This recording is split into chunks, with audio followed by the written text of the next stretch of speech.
are you done talking? So, will you tell us where the Stellaron is? It is the Penacony Grand Theater itself. As I suspected, it's the embodiment of the family. The edifice that first materialized within the Sweet Dream. That's what turned Penacony into its current state. As for the person who employed its power, it is in fact Mr. Gopherwood, the current Dream Master. Well, that was easier than I thought. Did you conduct your own investigation already? Correct. When I was trying to track down the person who murdered my sister, apart from you, Gopherwood was my second suspect. Confronting me first turned out to be a smart move on your part. I didn't have other options. The Dream Master has been elusive, and even the heads of the families can hardly get an audience with him. Moreover, Mr. Gopherwood has been kind to my sister and me. And I didn't want it all to end like this. What do you mean by that? To be honest, my brother and I are also victims of the cancer of all worlds. We grew up as orphans, and were adopted by the family when they came to help. Mr. Gopherwood recognized our potential and brought us to Penacony. But I can't just stand by and watch Mr. Gopherwood become an enemy of the Harmony. I won't use my voice to support an evil cause. I won't step on that stage and sing, no matter who the traitor is, or what orders they give me. I won't let the Charmony Festival become an event that destroys Harmony itself, or the paradise in our dreams. Indeed. For the paradise in our dreams. As the head of the Oak family, I'm responsible for ensuring Penacony's promising future. Robin and I will head into the Sweet Dream and confront the Dream Master. And if it turns out that the family has truly strayed from the Harmony, I'll fight alongside you. We'll put the Charmony Festival on hold and make sure Mr. Gopherwood pays for his blood debt. The enemies you are about to face aren't like this old dog here, who can barely even bark. Since our interests are aligned, why don't we team up? Maybe, just maybe, we'll have a shot at success. We have always been following in the footsteps of our nameless predecessors. And there's no reason to stop now. Yeah, we Nameless won't back down from a challenge.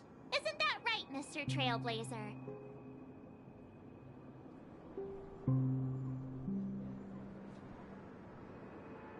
These motherfuckers said, nah, I'd surrender.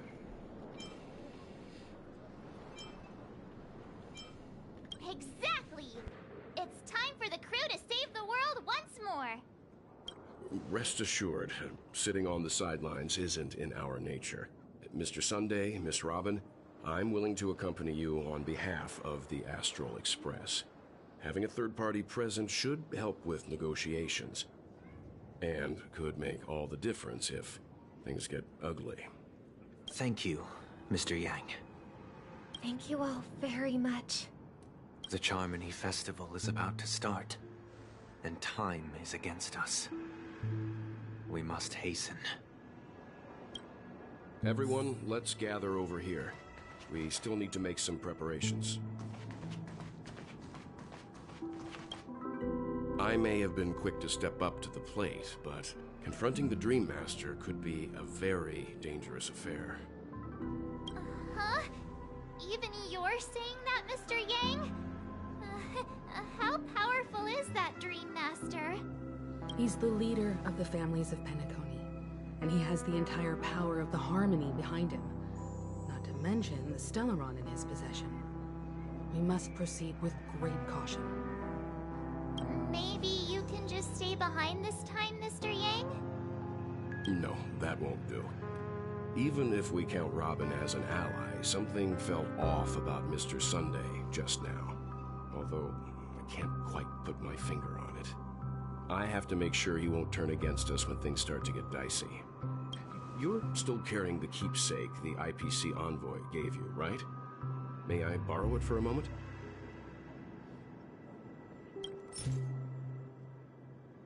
Huh.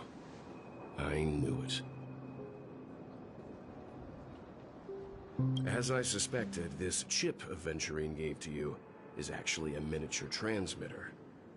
If I'm right, he intends to use it to track your location or contact you when needed. As it so happens, this may actually be of some use in the current situation. Aventurine? Is he still alive? And what does he have to do with our mission to confront the Dream Master? Remember what I said earlier? Working with the IPC is a way to keep the family in check. If negotiations go south and the family show their true colors by going after the Stellaron, I'll use this transmitter to send a message to the IPC. It'll be just the opportunity the IPC ambassador was hoping for. The only question mark in all of this is Aventurine's current status. But the IPC is always listening, especially senior strategic investment department heads like him. Getting the message across shouldn't be a problem. Good luck to you, Welt. Well, you take care too. If anything goes wrong, don't worry about me. Just make sure to seal the Stellaron. Spoken like a true hero.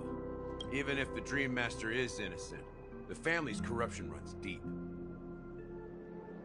I won't make the same mistake Mikhail did. Let's wish him the best of luck. Don't you have something else to tell us, Gallagher? Why would you say so? Before we departed, the conductor asked us to inquire about the three nameless in Penacony.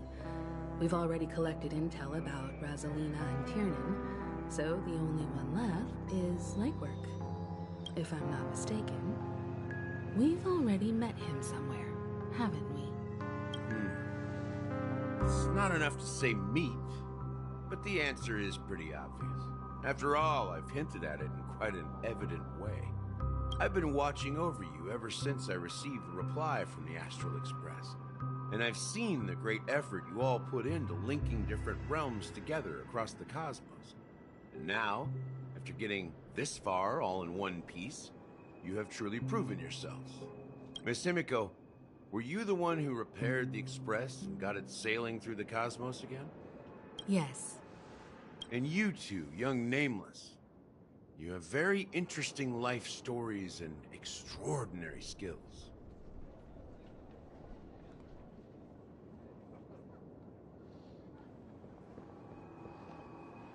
I don't know much about my life story, but I do have extraordinary skills.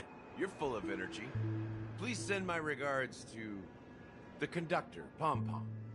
Please let them know that their friend had fond memories from his time aboard the Express, which he reminisced on every time he had a good drink.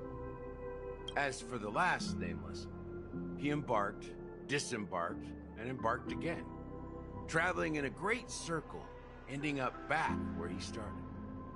On his deathbed, he told me to find the Astral Express and deliver an invitation to the future Nameless. He left behind a special gift, a true legacy. Something that belongs only to the successors of the Trailblaze. Come with me. Now is the time to reveal it.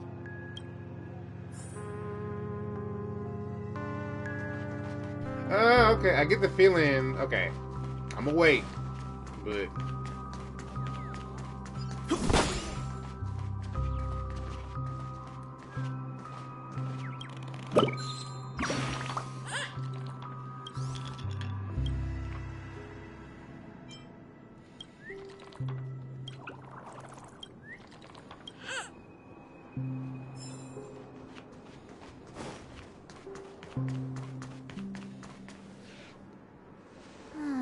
Back here again. Sometimes I feel like you're still alive, old friend. Like you've still got so much to say and do. I've kept my promise. Brought the future Trailblazers you've waited so long for. I don't know why you were so obsessed with that train. But I remember your last words. Don't let us down, old man.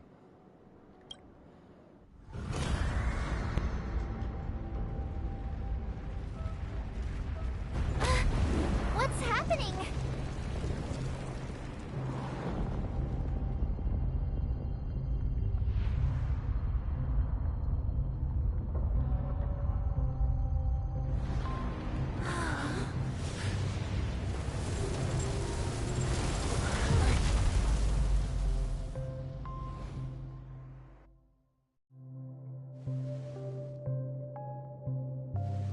Go ahead. His resting place lies in the garden up ahead. The first and last nameless of Penacony. Mikhail Char Legward, the Watchmaker.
I knew it!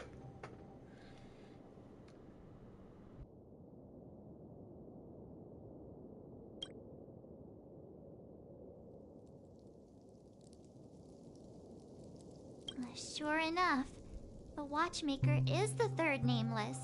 Even I could guess that one. The legacy he left behind was a dream bubble. I believe inside that bubble, there's something that holds meaning only for the nameless. After all, when I checked its contents, I found nothing inside. Maybe some Trailblaze runes? Even more mysterious than me. Well, let's have a look.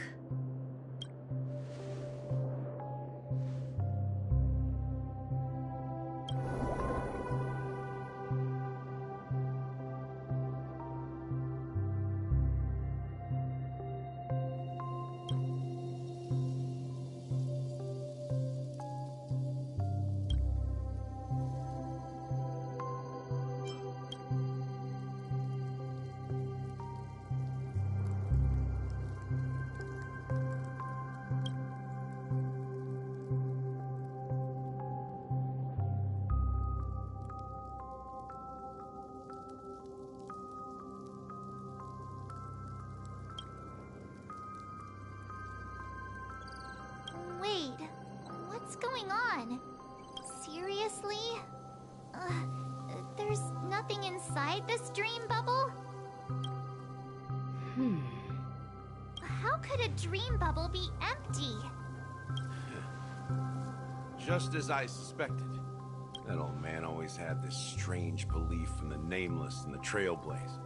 And I never understood where he got that confidence from. Especially since he never managed to get in touch with the Express while he was alive. I could never figure out what was going on in that old man's head.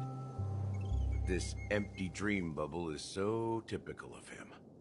He was always full of weird fantasies and incomprehensible romanticism. That mischievous old man. Well, I didn't expect him to leave anything concrete behind anyway. Don't think that's the case, Gallagher. I'm sure Mikhail has left us the most precious thing of all.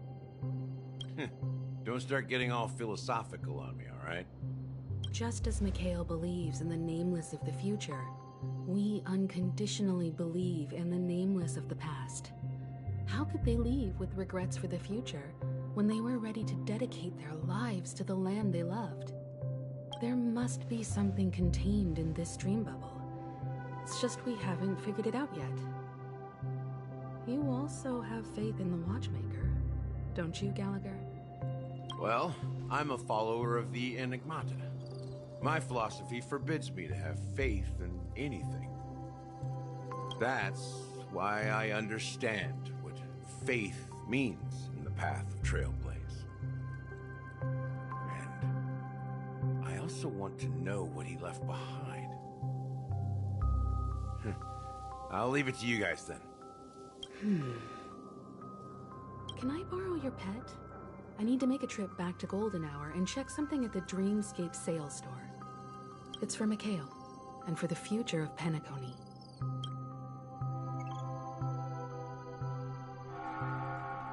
Welcome to the Reverie Hotel. How may I help you? Greetings. We're the Nameless from the Astral Express, and we'd like to check in. The Astral Express? But I thought...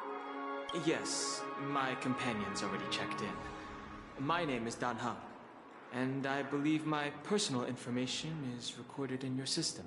I see, but your companion said you wouldn't be coming due to a change of plans. Now the plans have changed again.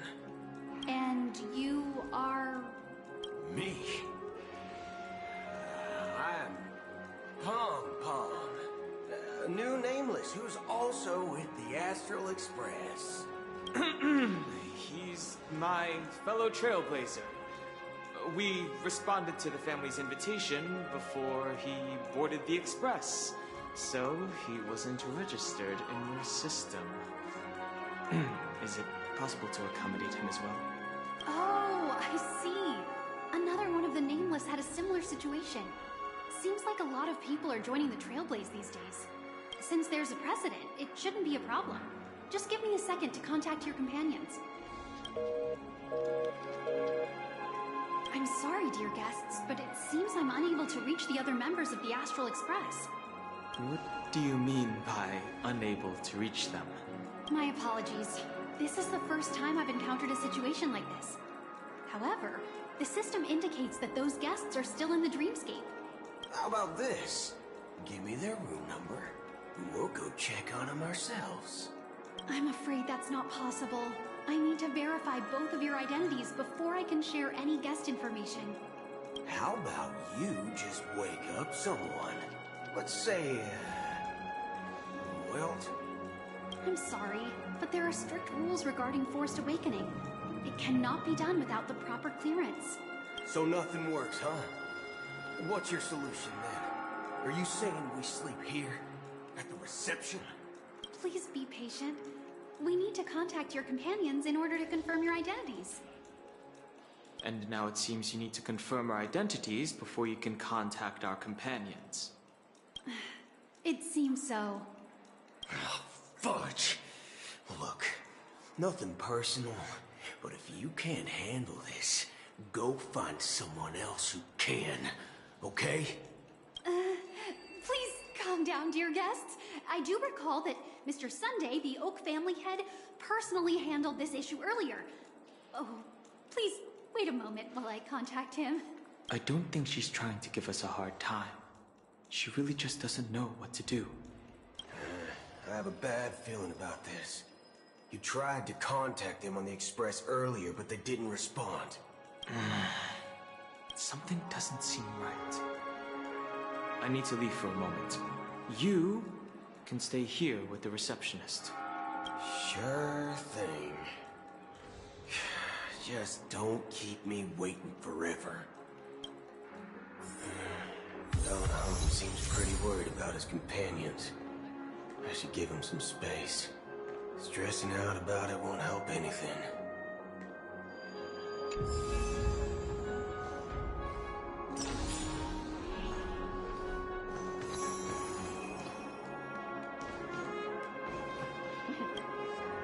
The Charmony Festival is about to start! I'm so excited!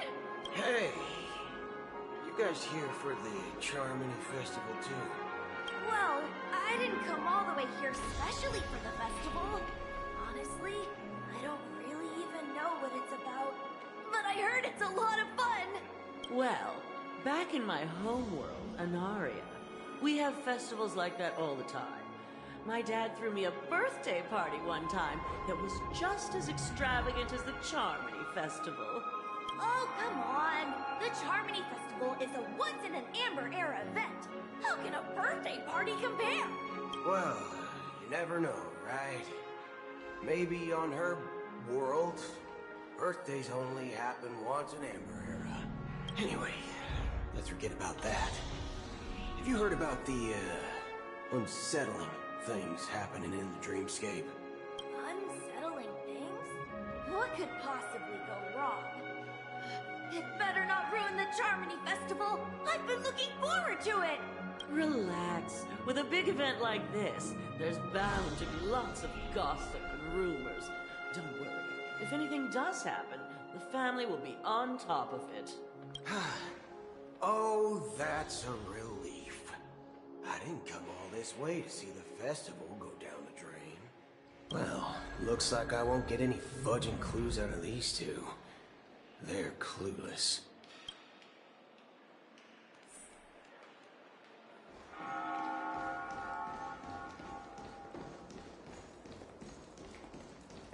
Face recognition failed. Greetings. I'm Cody of the Bloodhound family, head of security for the hotel. How may I assist you? Hello. So, there's something I wanted to ask about. I've been hearing some unsettling rumors about certain incidents that might affect the Charmony Festival. Do you think there's anything to be worried about? I've traveled all the way from the Hayaii Federation, and I don't want my trip to be ruined. What do you mean? Wait. You haven't heard? I'm not sure where you heard those rumors, but they're completely baseless. I can assure you, as a representative of the Bloodhound family, that everything is going smoothly for the Charmony Festival. At present, all of the families are focused on making sure the festival starts on time. Even the Dream Master himself has arrived. So don't worry, your trip won't be in vain. That's a relief to hear. She doesn't appear to be acting. So, it seems that even the hotel staff are out of the loop. Back already? Hasn't she returned yet? Nope. I'm starting to wonder if sending her to contact Sunday was a good idea. Neither the staff nor the guests seem to know anything about what's happening in the dreamscape, and wherever we go, all we see is people enjoying themselves. Definitely not a good sign. I agree. Another unusual thing is that the Oak family is supposed to be in charge of organizing the council and managing everything inside and outside the dreamscape. However, I walked around the hotel but didn't meet a single member of the Oak family on such an important day. Well, I'll be forked. If I remember correctly, the head of the Oak family is that Sunday guy, right? We shouldn't linger here too long. Let's go back to the Express for now. Not so fast.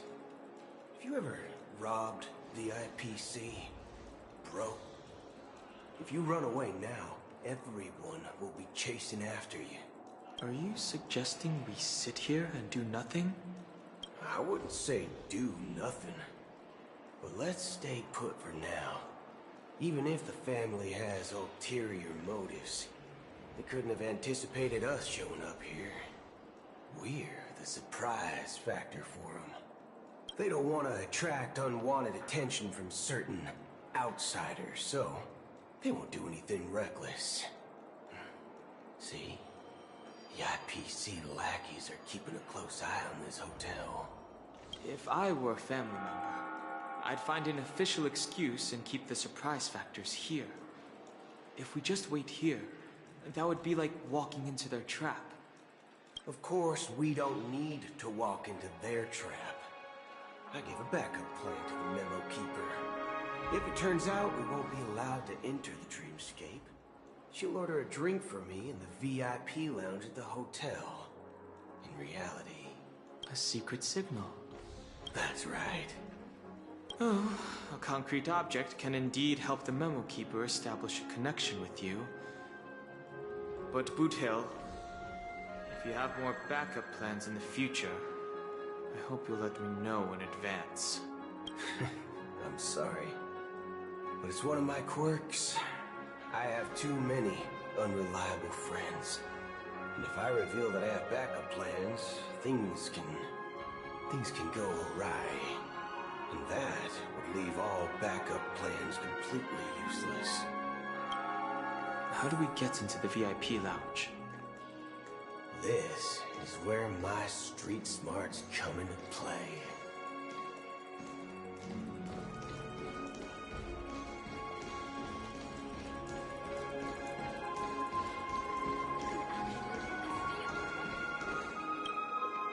You're the lobby manager, right? Yes, I am.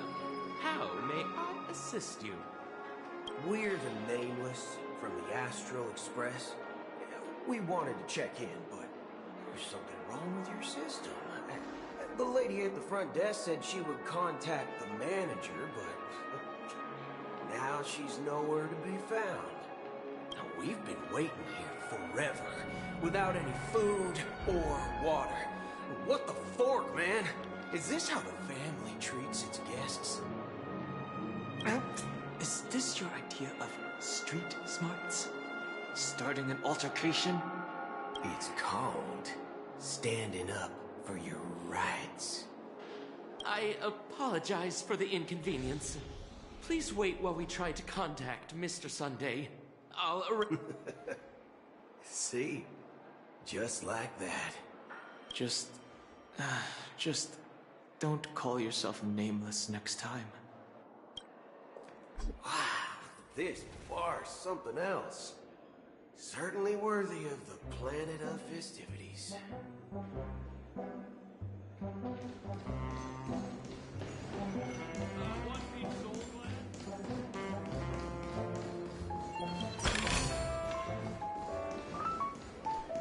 Why isn't there a...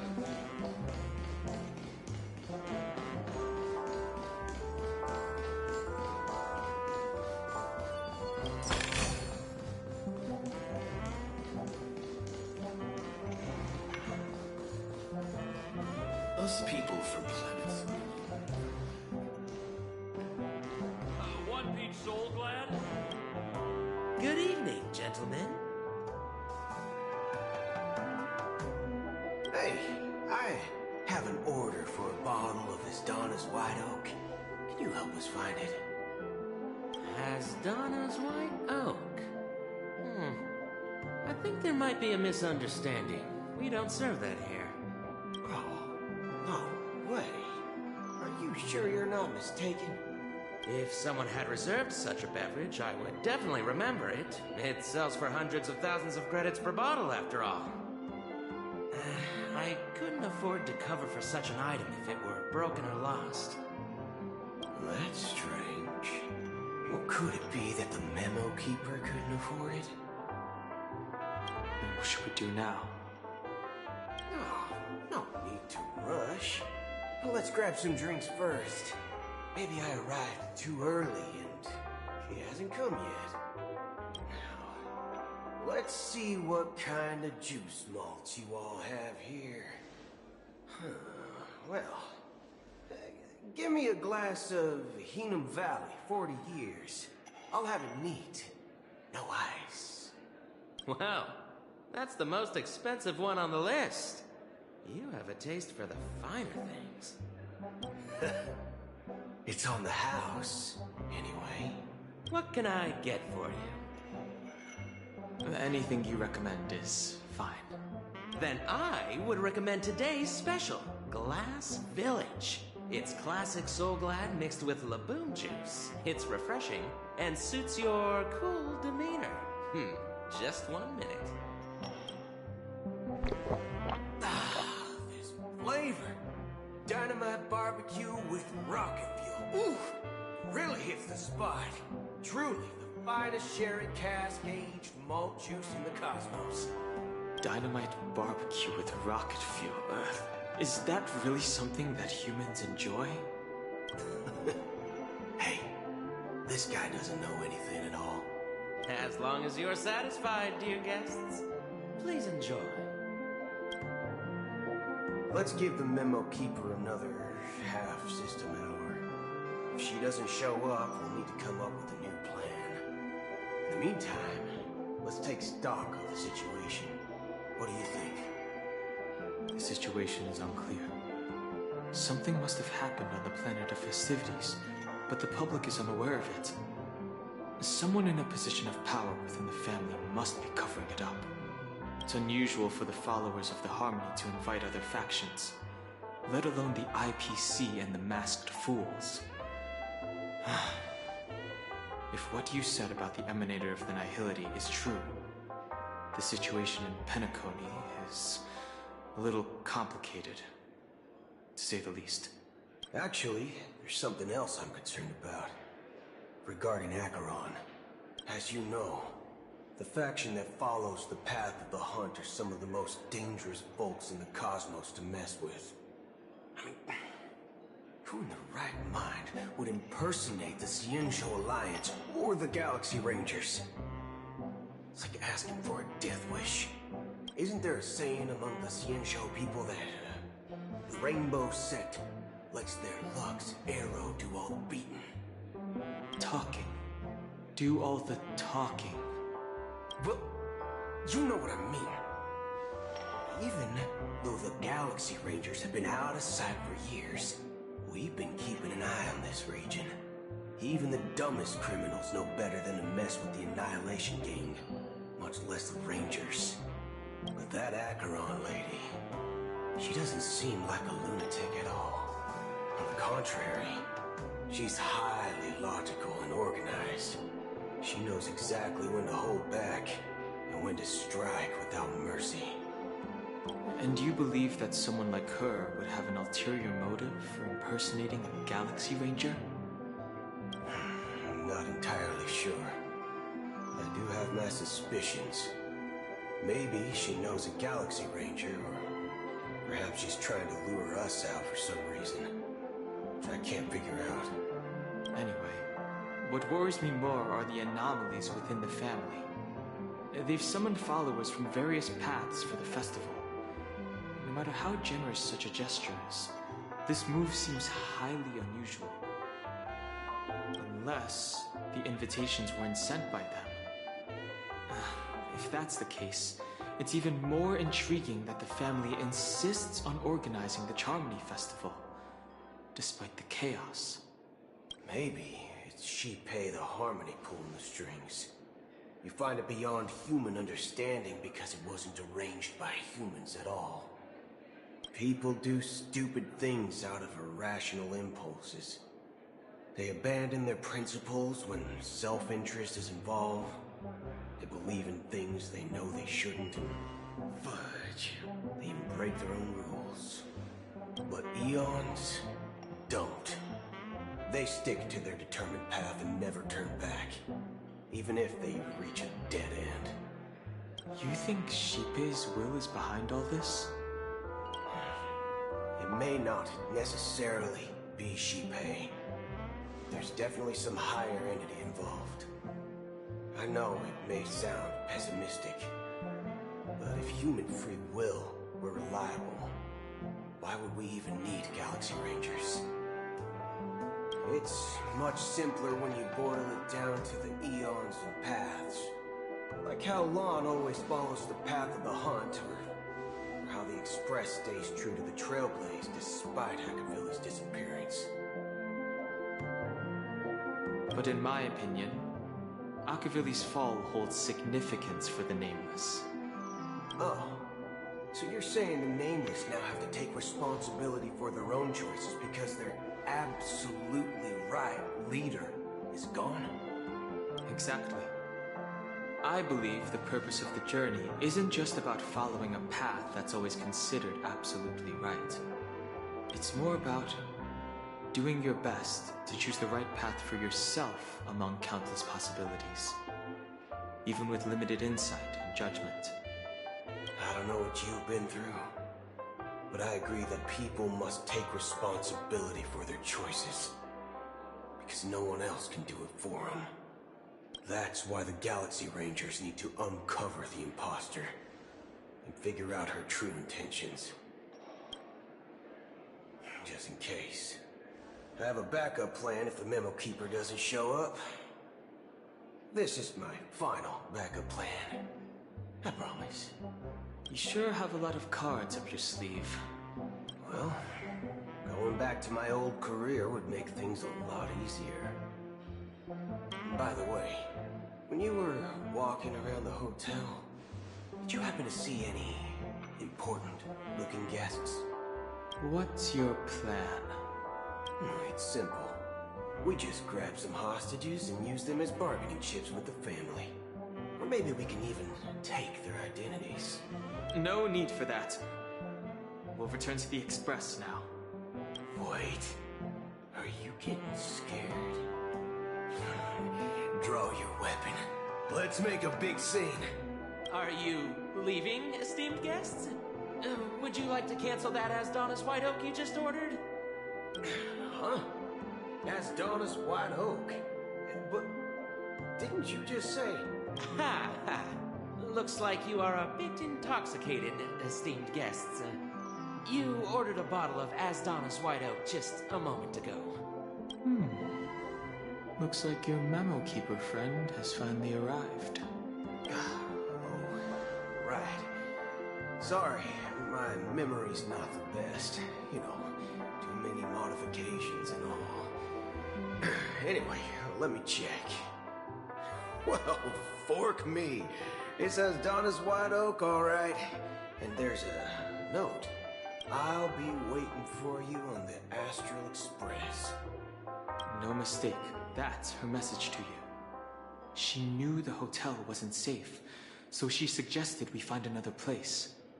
Well, looks like we took a detour, but now it's back to the Astral Express. So, what are we waiting for? Let's go.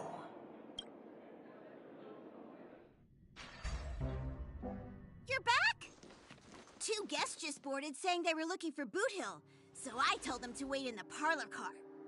Oh, just in time. 2 guests? Yeah, or 2. Look, we welcome all passengers on the Astral Express, but sneaking in like that, you have no regard for etiquette. My apologies, conductor. It was an oversight on my part. I assumed you were already acquainted with the garden. Given the chaotic situation in Penacony, the Nameless are the only ones we can truly trust right now. You are the Memo Keeper. Pleased to meet you, Dan Hung. I've seen you in others' memories. And as for Boot Hill, this is our first face-to-face meeting. I hope you enjoyed that bottle of Astana's White Oak. You sure have a refined taste. Finally, Memo Keeper. Well, let's cut to the chase. Spill everything you know. That's precisely what I intend to do. But before that, please allow me to introduce myself. My name is Black Swan, and I serve the Garden of Recollection as a Memo Keeper. As for Acheron's story, I'm sure she knows it better than I do. Greetings. I'm Acheron. What? You Garden of Recollection shirtbag! You betrayed me! I apologize, but she did that at my request. Due to certain reasons, I have been exiled by the family. Thankfully, this Memo Keeper came to my aid and helped me escape their surveillance unnoticed. To be honest, it was more like stalking than helping. And the process was far from unnoticed. But we did escape. I asked her to guide me to a place beyond the family's reach and to contact a few trustworthy individuals. Namely, all of you. Trustworthy? Son of a nice lady. You think I'm dumb or something? How about this? I'll put a few bullet holes in your head and see what secrets spill out. Then, We can talk about trust. It doesn't have to be like that. I'm willing to answer all your questions, but not right now. If my cover hadn't been blown, we might have had more time, but at the moment, we don't have any other options. No other options? What do you mean? This is the only way I can ensure everyone's safety. I kindly request an immediate warp jump out of the Astana star system. This passenger is requesting... As far as I can tell, she's not a threat, and seems to be telling the truth. I've briefly traveled with your companions and know their whereabouts, Dan Heng. Please rest assured, your nameless companions are safe, but they need our help. As for Boot Hill, you may have guessed, I've been waiting for you. Galaxy Rangers are known for their elusive nature and limited contact with each other, so this was the only way I could reach out to you. Only by doing this can I find a true Galaxy Ranger and fulfill a long-standing promise. To return his relics to their rightful owner. Someone once told me that every rainfall is like a gift from the heavens, a sign of their mercy upon the world.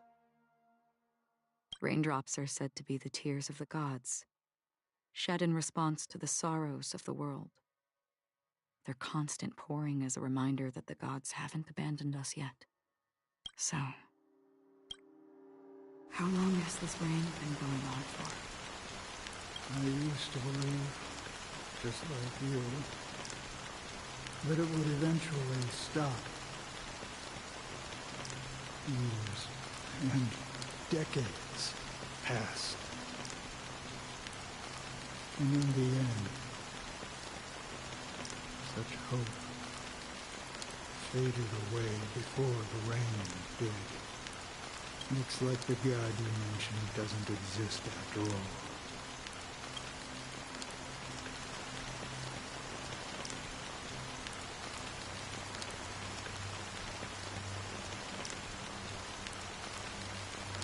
Well, let me share a story. Mortals who walk the paths are like sailors on a vast ocean, leaving behind a trail that creates countless ripples of possibilities. These ripples last longer than the fleeting lifetimes of humans. And for some, their presence leaves such a strong mark that it's reflected in the waves. Like those shadows on the ocean. Sinforsters, the obsessions of the Pathstrivers. They emerge from the depths of IX, seeing themselves as masters of their own destiny, unknowingly repeated the actions of their past lives. They emerge from the nihility and head toward it, leading purposeless lives. However, these hollow phantoms were once my dear companions. A group of Galaxy Rangers. Are you watching over them? Watching over them? No. I'm guiding them toward transcendence. It was a brutal war. A crusade that shook the universe. The universe witnessed the fall of Zero, the Lord Ravager, but it came at a price. A price so hefty that only those who were there still remember. The unwavering determination of the Hunt followers persists even in death. So someone must guide these lost souls to their life beyond. They were heroes in their time. And they shouldn't be reduced to mere puppets of nihility. As for me, I've suffered too many losses on that battlefield to advance any further. And that makes me the most fitting person to carry out this task. But you know, these sin-thirsters, they're not who they used to be. Does this seem pointless to you? Will some tasks have to be done, even if they are pointless? I can help you. For what? For the meaning of the nihility. That's what I've been seeking. I see. After all, this realm is off limits to ordinary souls, right? Thank you, stranger. I wish that you find what you seek. Before we part ways, I have one more question. It is true that their actions and even their entire lives may seem pointless from our perspective. But if, and it's just an if this is what the departed ones expected, should we try to change it? A good question. And a profound one. I don't know the answer. What I do know is that one day I too will pass away. And when I bid farewell to this world, someone will stand at my grave and place a bouquet of flowers on it.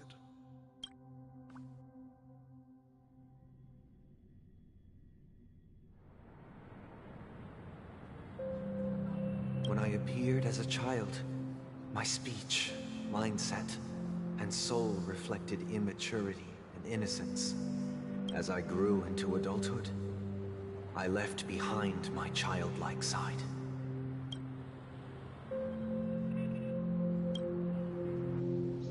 I humbly request your blessings, esteemed advocate of Shipe. Come to me, my kinship. I have sought their presence with us. As you wish. I have faithfully served the Alfalfa family for nearly a decade, promoting the path of the harmony to the best of my ability. However, I made a mistake yesterday. While I was preparing dinner for the family head, I accidentally dropped a prepared dish on the floor. Out of laziness, I lied and claimed that everything was ready. Although the head has dismissed me as punishment, it has been tough to sleep with the guilt still gnawing at me, as I worried that the seeds of evilness may have taken root in my soul. So, I confess to you now to seek atonement for my sins. Do you sincerely repent and vow to change your ways? Yes.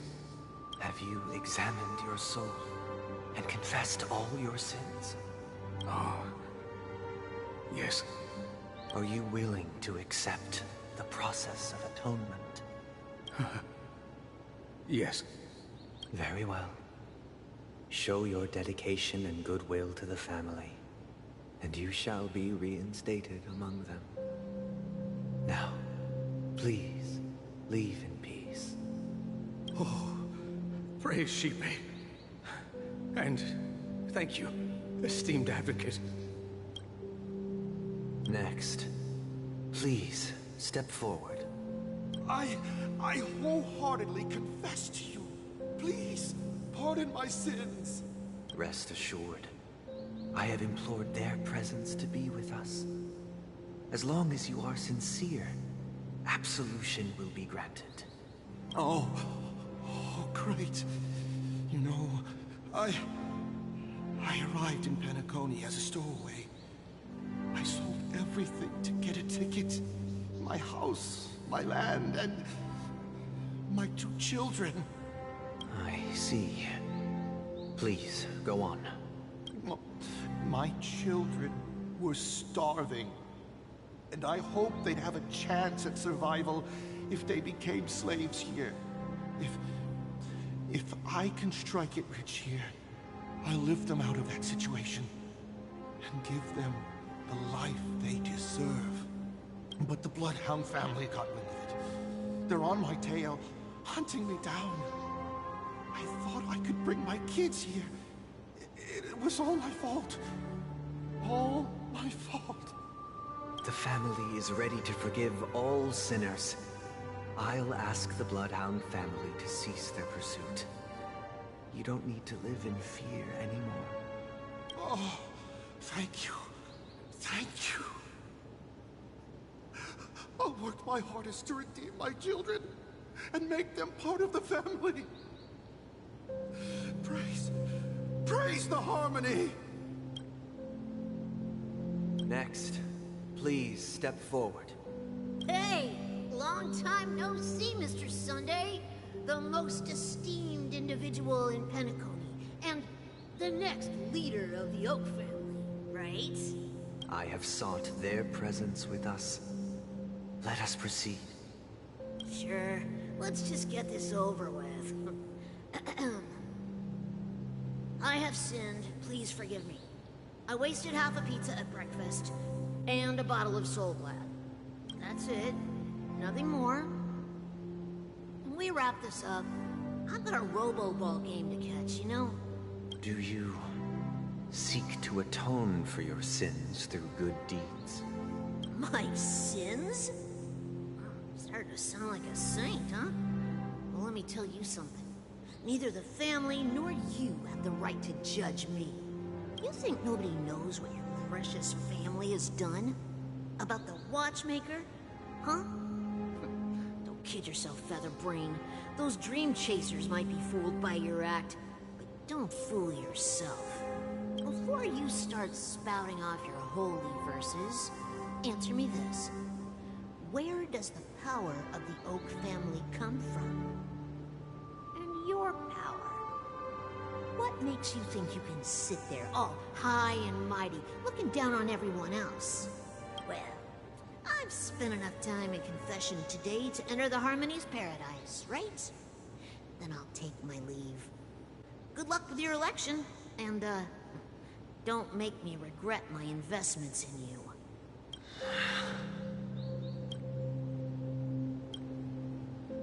Oh, revered triple-faced soul, hear my doubts. Who can judge the strong when their power hides their crimes? Who can vouch for the weak when they will pay any price to survive? Who can comfort the purest souls when even they get led astray?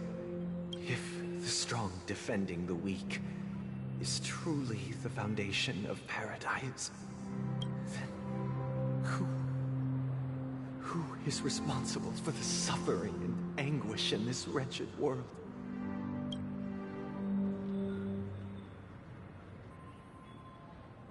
Brother?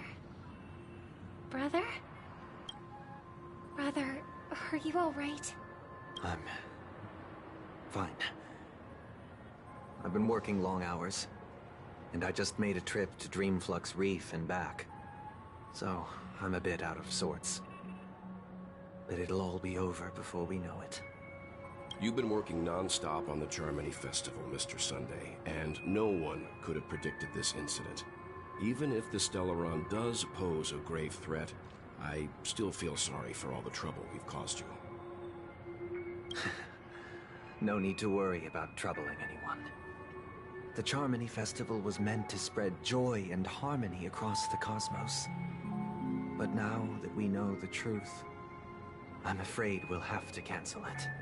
It has always been our wish to make everyone happy, so... we'll do our best to explain everything to the Dream Master. I'm sure he'll understand, even if the negotiation does not go smoothly. I'll refuse to go on stage. Without the Chord Master, the Harmonious Choir would not arrive, and the Charmony Festival would be just a grand performance, and nothing more. I'm relieved to see your determination. You know, since arriving in Penacony, we haven't had any contact with this Dream Master himself. I'd heard of the heads of the 5 major lineages, but the Dream Master is a mystery to me. The Dream Master rarely grants an audience, even for us. But, given the urgency of the situation, he's agreed to meet us in person. Perhaps you'll be the first guest to meet the Dream Master in years, Mr. Yang. Let's hope we can reach a consensus that satisfies everyone. Indeed. Let us hope so. It's about time. We'll have to get ready for the meeting. I apologize for any inconvenience caused by the urgency. Don't worry. I'll be waiting here. It's Mr. Sunday! Hey, come over here! Mr. Sunday. Hey there! Okay, see the moon in the sky? It's about the size of the cap on my soul glad bottom. If I just reached out my hand, I could grab the moon, couldn't I? The moon? You mean the Grand Theater? Yeah. Look at me. I've been away from home for too long. I must be missing that moon. But it's no big deal. The Grand Theater here looks much better than the moon back home. It's just magnificent. Hello, Erica.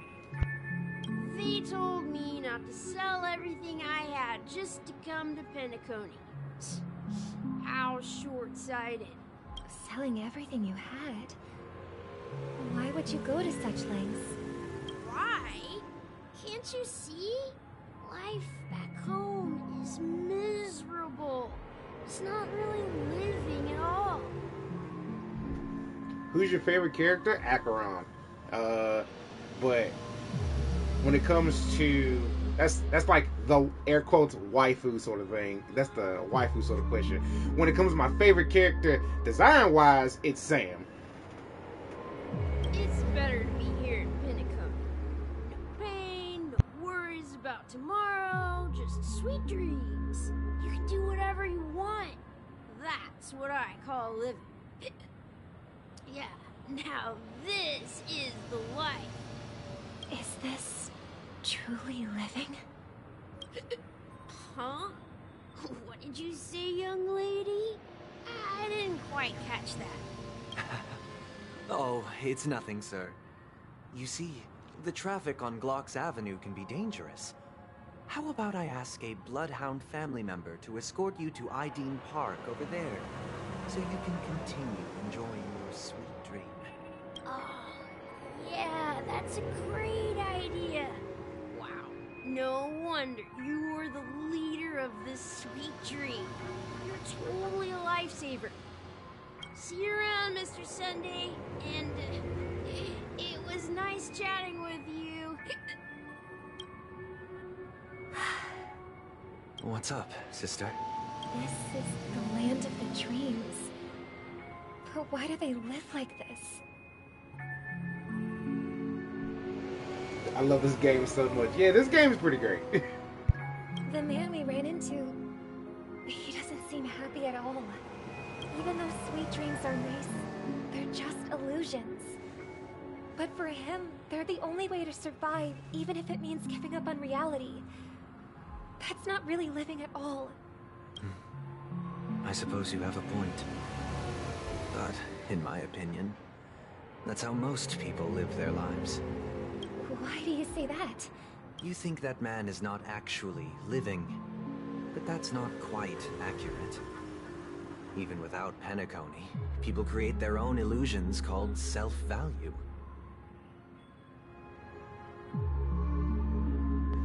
Wait, how can a kid get drunk?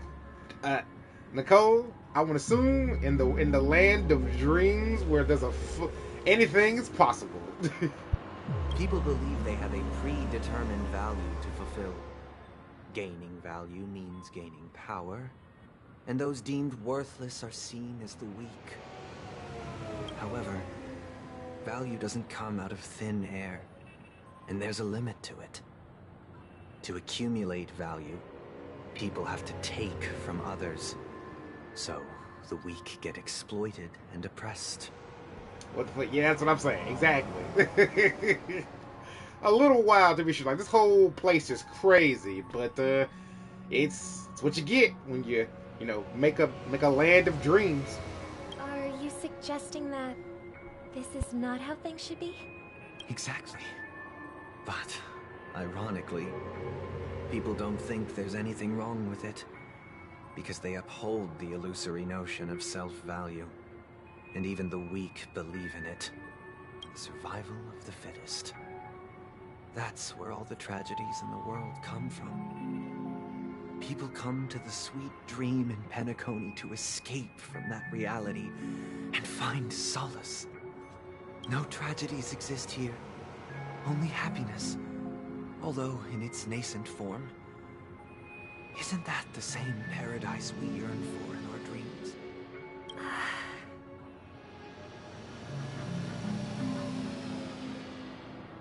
This is what I see in my dreams, but instead they're actually nightmares. I mean, you probably got a point. You got a point.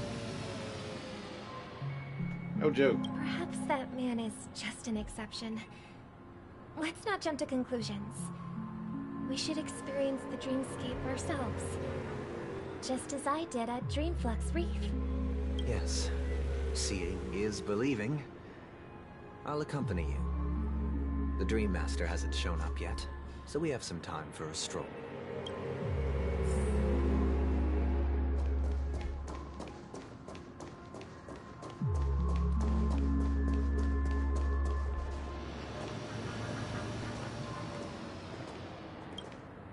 Glad to meet you again, Robin.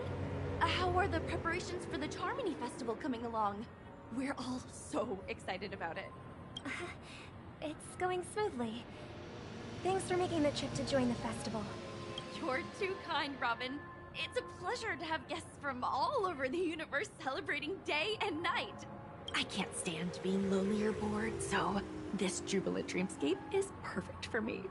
But if this went on forever, would it get boring too? Not at all. Who would get tired of having so much fun? Every day, you get to wear fancy clothes, explore all sorts of dream bubbles, indulge in delicious food without gaining weight, and you never get old or sick. As long as you can afford a room, this place is the ultimate paradise. But you know that only a few things can be brought back from the dreamscape to reality, right? That's exactly why I don't plan on bringing anything back. Just enjoying the dream itself is good enough for me. I mean, I'm not one of those long-living species. I only have around 60 or 70 years in this lifetime, and there's so much to worry about. Being happy here is pure bliss. Only in this sweet dream can I truly feel like I'm in control of my life and fate. Who would want to go back to reality after experiencing this bliss? I see. I genuinely wish you all the happiness in the world. And I wish you a fantastic performance, Robin! I'm off to the Blue Hour for the ball. See you later. Yeah, that is kind of crazy. Like, you're supposed to go here for a vacation, right? Like, have a good time, play some games, chillax, and just do some dream stuff. But then you're supposed to leave. But people have become so obsessed with this place, they are willing to die in here. Seems like that guest's perspective didn't resonate with you either. She had a valid point. I could sense her genuine happiness. It's just that... What you're trying to say is, she thinks she's in control of her life. But in reality, she's just escaping from reality and seeking solace in this sweet dream. Once she steps out of this sanctuary, everything will be lost. Well, she did make mention of being able to afford a room, didn't she? However, the paradise in our dreams, It doesn't have to end. No. And the paradise we yearn for shouldn't be just a fleeting dream either.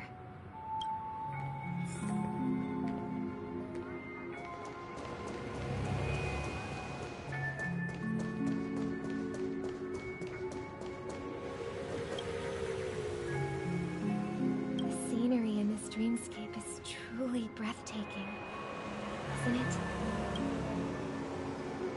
Oh, Robin. Can't believe I'm meeting you in person here. What an honor. You're right. Even though time stands still in this dreamscape, it always feels fresh. I find something new every time. A philosophical mind. I hope I'm not intruding. Oh, not at all. No. With little time left, I yearn for meaningful conversations, especially with someone as esteemed as you. Do you mind if we chat? It's my pleasure. No need to be formal. Just speak your mind. You said, with little time left. Please, forgive me for being blunt. But is that why you came to Penacony? Yeah. I was part of a war, and while escaping from the Sarkosian mothership, I got exposed to some radioactive materials. And then, all my comrades died, and my hometown was wiped out by neutron bombardments. I couldn't bear to live with everything I knew gone. That's when I heard about a possible solution here, so I came. God damn. This dude's life is terrible in reality. How heart-wrenching. I hope the family has been able to help you. They have, and I'm truly grateful for that. They provided me with a comfortable room, the most advanced life support devices in the cosmos, and a stellar team of caregivers. My physical body is now in the dream pool, sustained by life support. The me you see here is whole, rational, and no different from any other person. But I can't say the same for the me in the hotel room. My true appearance. No. I hope you never have to witness it, Robin. So, you'll be living forever in this dreamscape, right? Just being able to live at all is good enough for me. Whether it's in this dreamscape or not, well, I don't really have much say in the matter. My world has been torn apart. My life could end any second. So, even if this whole place is an illusion, it's still my paradise. And I'll treasure every moment I spend here. Now I envy those everlasting things. That old man's story. It's so tragic. Fortunately, this sweet dream gives him joyful memories to hold on to for the rest of his life. That's precisely why this sweet dream in Penacony exists. However, even the sweet dream has its limitations. While it provides solace to the disillusioned, it can't completely eliminate pain in reality. There will be a way out. Penacony is already on the right track.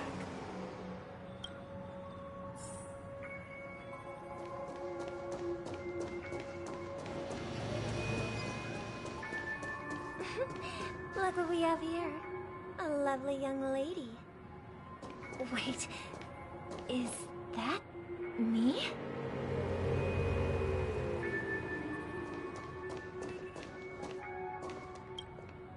Brother, what a surprise to see you again.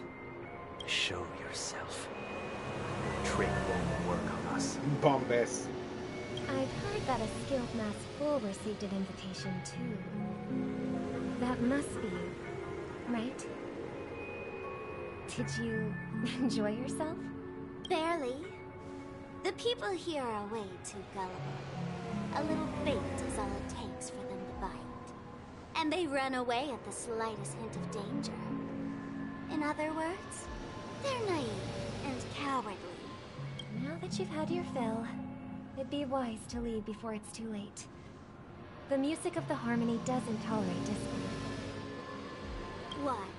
Now that you have the real Robin, I'm useless? Oh, how disheartening. I've done so much for the family. You should be thanking me, because if it weren't for me cleaning up this mess, Penacony would still be in shambles. Don't you think? That was a personal request from the head of the Iris family, and it has nothing to do with us. You've always been used to Sparkle. And stop causing trouble for the Charmony Festival. The Charmony Festival? You think you can scare me? You think I have no idea what you're planning? I don't care what you're thinking, Chicken Wing Boy. But I'm pretty sure our lovely Robin won't be appearing on stage. After all, you're well aware of what a sorry state this dreamscape is in under the banner of harmony. Penacony, the land of the dreams. Is this truly the paradise you desire? Stop it. What's the rush, Chicken Wing Boy? Did I get to you? Our paradise is none of your concern, Last Fool. Leave now, or the family won't tolerate you anymore. All right. I'll go. But Robin, I suggest you seriously consider this. Do you really believe those living in dreams can escape pain and find true happiness? Well, I've done my part, and now I'm simply waiting for the fireworks to begin. Here, the last 2 gifts for both of you. And don't lose them. If by some unfortunate chance the Charmony Festival starts against all odds, remember to use them during the show. Hey, you're not a fan of Sparkle, huh? And it'll be thrilling. Bang! I heard a raven calling in the distance. It seems the Dream Master will arrive soon.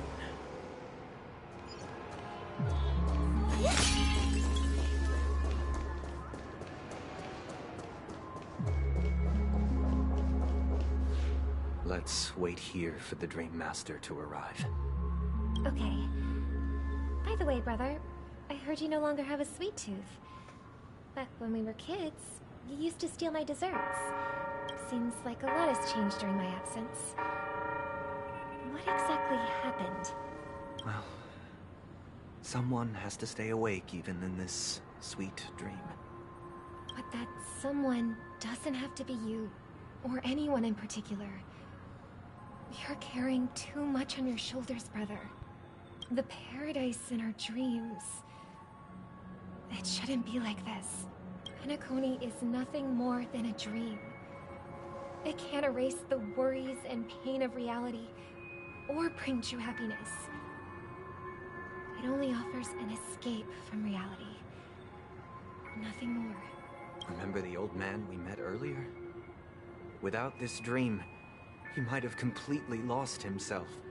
That might be true, but even without Penacony, he could have chosen another path. As far as I know, the Intelligentsia Guild has been promoting their rehabilitation techniques for a long time now. That path may have been more ordinary and challenging, but now he is receiving hospice care in a comatose state, and his fate is sealed. Is Penacony granting these people a future? Or is it taking it away from them? Well, don't forget this. Not everyone really has a future. The future for humanity is like the sky for birds. People mistakenly believe that flight is inherent to birds because they've never witnessed those birds crashing to their death. Do you remember how we took in that little Charmony dove when we were young? Yeah. We took care of it. Provided food and water, groomed its feathers. And later, when I decided to leave Penacony, I opened the cage and set it free. Well, I didn't mention what happened to it in my letters. because I didn't want to upset you. Shortly after you left, it crashed to its death right in front of your window. I had surmised as much. I knew you wouldn't have avoided mentioning the bird for no reason. Despite that unfortunate outcome, I still believe it was the right decision. Birds aren't meant to spend their lives in cages. They belong in the sky, even if they can't fly. But here's the thing. If there are birds in this world that can never fly, can we really assert that they belong in the sky? Are you implying that the same goes for humans too? Let's take the Astral Express as an example. The Nameless made tremendous efforts to bridge worlds, gaining fame across the universe. However, only a few extraordinary individuals can endure such a perilous journey. That's because the pursuit of the Trailblaze exceeds the capabilities of ordinary humans. Otherwise, why would this path be filled with broken rails, an abandoned express, and even a fallen Eon? That's just sophistry. If that were true, then only the powerful would have the right to determine the future. Unfortunately, that's exactly what happens. Another name for the future is self-value. While this world has its fair share of heroes who inspire people and garner admiration for their heroic deeds, the majority of ordinary people will never become heroes in their lifetime. Some are born weak and vulnerable. Some find themselves trapped in unfortunate circumstances. Some fall victim to malice and cowardice. When it comes to survival, everyone is equal. And the weak can only watch as their value gets constantly diminished by external forces. Is this man trying to do the infinite Tsukiyomi across the universe? That's why we should care for the weak and support them as if their suffering were our own. That's what the Odes of Harmony have always taught us. While the Harmony holds noble aspirations, the strong will always be strong, and the weak will always be weak. Even in this carefree dream. Human nature contains greatness, but it also harbors inherent weaknesses that can't be eradicated. In the end, if people can't even secure their own survival, they won't care about the illusory future of equality. As long as the law of survival of the fittest prevails, there will always be fledglings crashing to their death. But if people don't live for the future, do they merely exist for survival? If even you, my brother, don't believe that the Harmony will save the weak, then which Eon can make our dreams come true? People often forget that when the first bird took flight, the entire world envisioned a future where no more fledglings would ever crash to their death. Are you reading, sister? What are you reading? Mr. Gopherwood gave me a picture book. It's about the story of the harmonic strings. If I could become a chord master, I'd like to summon Dominicus, the harmonious choir. I want to sing with everyone and spread our wishes so that all can feel happiness and joy. I see. Then I would summon the harmonious choir too. Don't you have a wish of your own, brother? Of course I do. It's just that it includes your wish and everyone else's. I long for a true paradise where everyone can find peace. Then let's build a stage there and invite everyone to our performance so that both our wishes come true through the power of the harmonious choir. It's a deal then. You remember the last group chat with the boy? Yeah, it's a deal. But how can I become a Cordmaster? Maybe you will have to become a star first.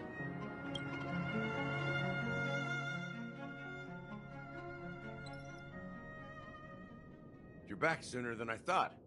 Any results? Yes. And now, it's up to us to forge ahead. Since he's already carried out his last wish, my final mission is complete. But pardon me if I sound curt. It's good to have determination. The path Mikhail left for you is not an easy one to tread. Why else would he have chosen to sleep in solitude, staking everything on some nameless in the future? But you have the numbers, and in numbers comes strength. So that might just delay your inevitable a little more. Got any more encouraging words? As I see it, relying on Welt's negotiations alone is far from enough. Regardless of whether the other party will be compliant, negotiating simply allows us to meet them as equals and won't grant us an upper hand. Penacony is our rival's home turf, and we already have very few chips left to play with. Rather than idly sit around while the family's got us blocked off, an offensive approach might be a wiser course of action. We're more familiar with the Stellaron's properties than most, and since it's the key to stabilizing the Sweet Dream, it's vital to the family's interests. By attacking their core interests, they're bound to retaliate hastily. And as the saying goes, haste makes waste. Steal the popular and fast kids Pokemon cards. Man. I can see March stealing some cards. That's right. As long as we pose a threat to the Stellaron, either with words or otherwise, we have a chance at gaining the upper hand. But the problem is, on the eve of the Charmony Festival opening, how exactly are we going to get close to the theater? Family security will be airtight, and if we brute force it, even if we succeed, it's too risky. So, no one's gonna say anything? Then I'll raise my hand. I know the answer to this question.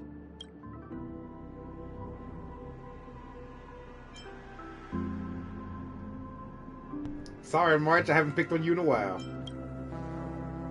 What's that supposed to mean? You'd better believe it.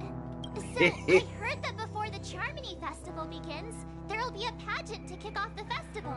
It's called the Soulglad TM Festivity Auditions, or something, and it's going to be held in the moment of Scorch Sand. As long as we clinch the top spot, we'll be able to attain the title of Festive Superstar, and be able to personally bask in the graces of Miss Robin. Not that that's important.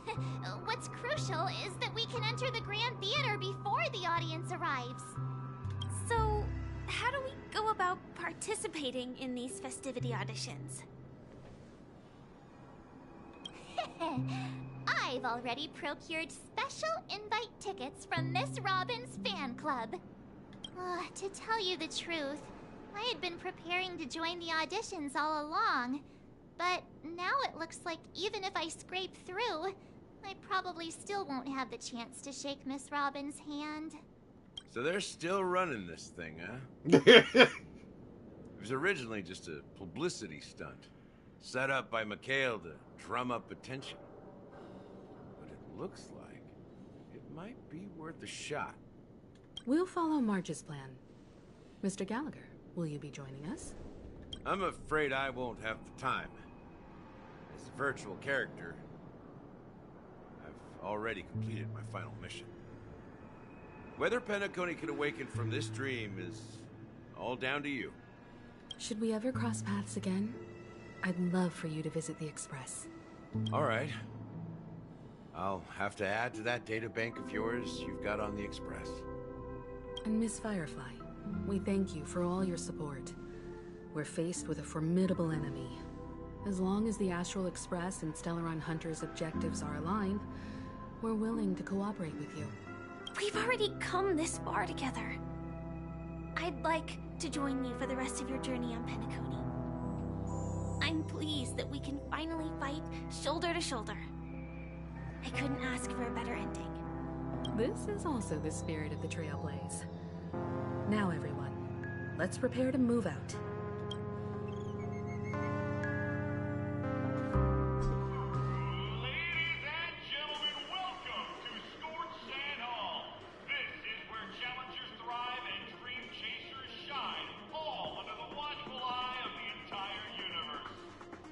Okay, yeah, I could easily see the March getting us arrested.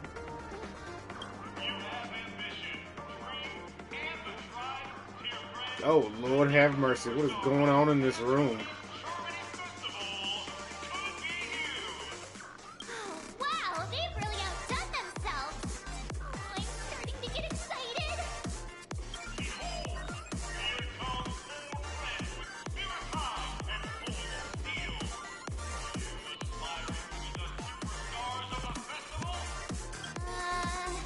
Is he talking about us?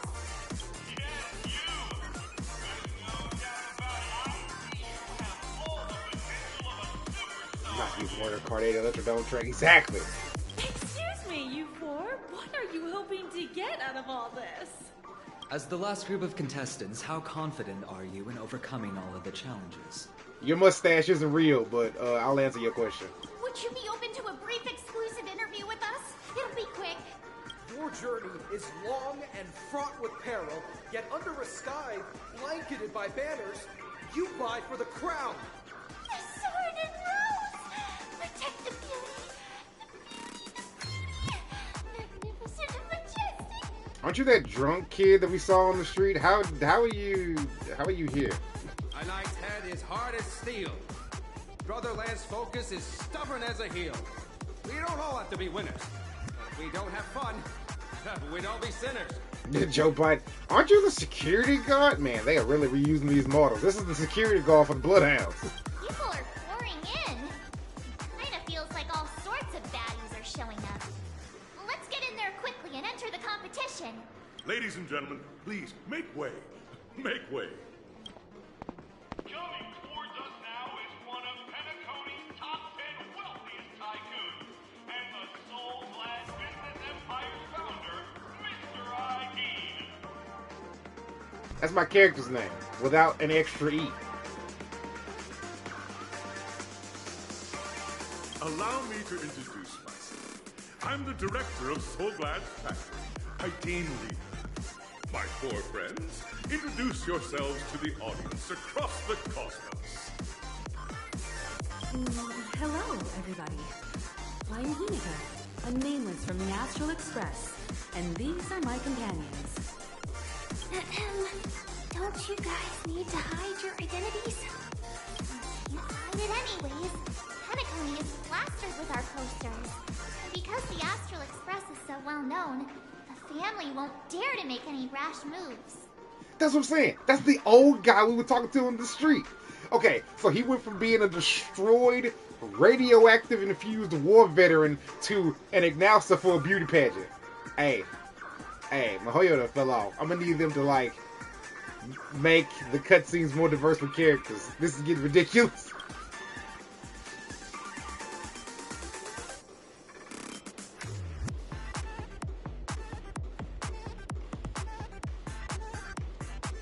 I got it. I'm the galactic baseballer. Don't expose my neck handle to everyone. March, calm down. It's fine. This is why I play Genshin instead. You know what? Good for you. I gave up on Genshin. I am going to be playing Zenless, though.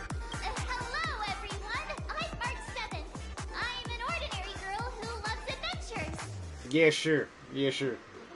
Hello, everyone. I'm Firefly.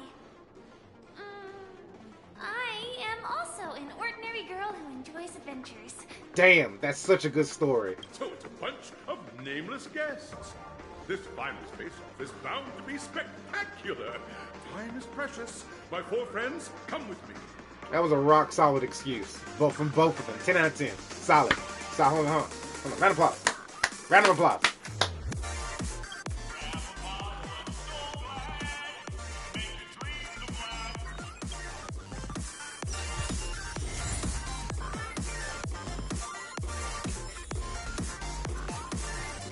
Yeah, Grandpa kind of murdered them.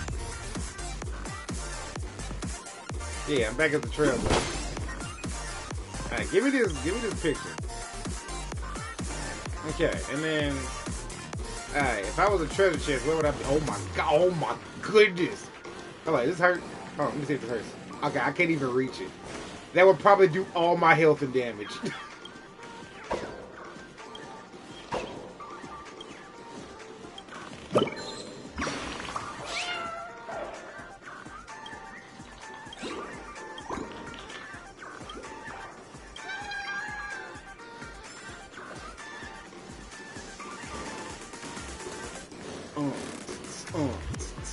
Oh, there's a treasure chest. I knew there was one over here. It had to be.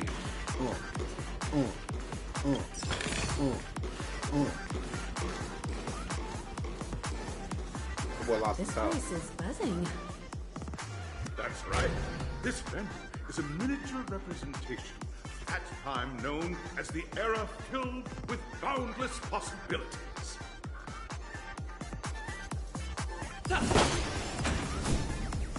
Hey, come here.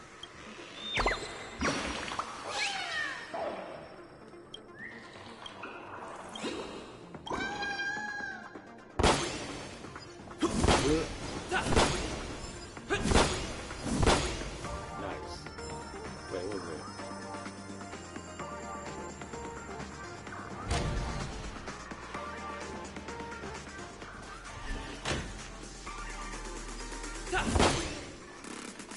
Aha!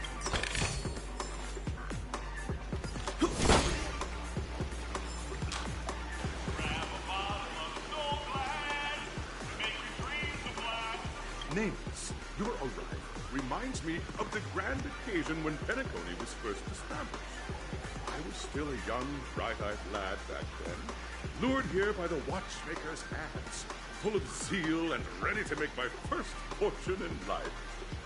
Once, during a particularly grueling day, I passed out and was resuscitated by a drink from Mr. Susak. That sweet taste has since been etched in my mind, and that was what drove me to create the Soul Glad that we all know and love today. The dream-chasing era was truly a wondrous time. Oh, I miss those days, and the watchmaker. Scorched-Hand Hall is my homage to that time of boundless possibilities. Cool though, man. I wholeheartedly hope you make it to the finish and emerge as the next superstars of Penacony. Now, is there anything you'd like to say before the competition officially begins? Nah, we'd win.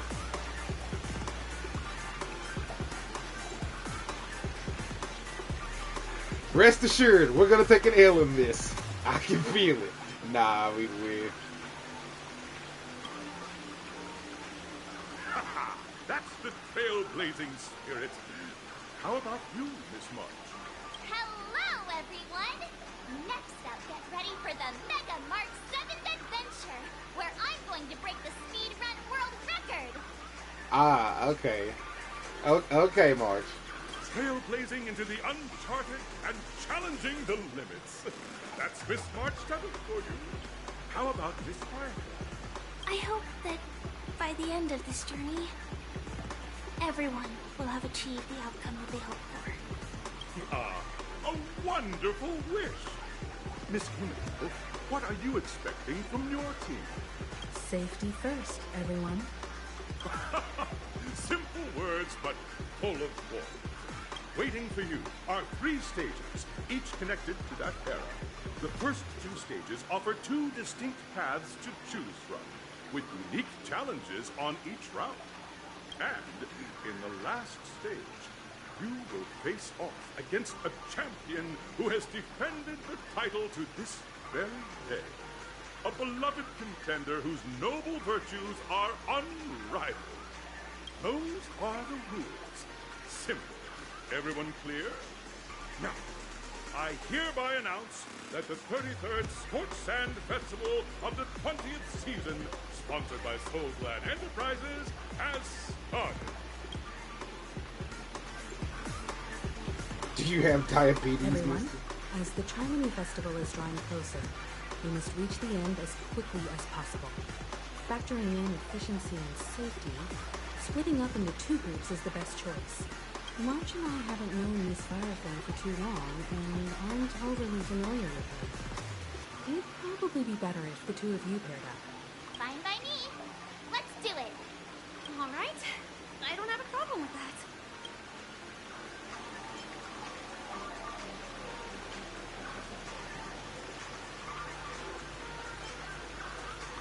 This fool just said, hold up.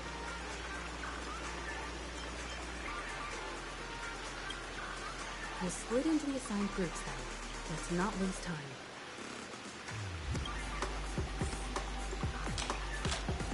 Firefly is just kind of standing there like a statue. Jesus Christ, what is going on in this area?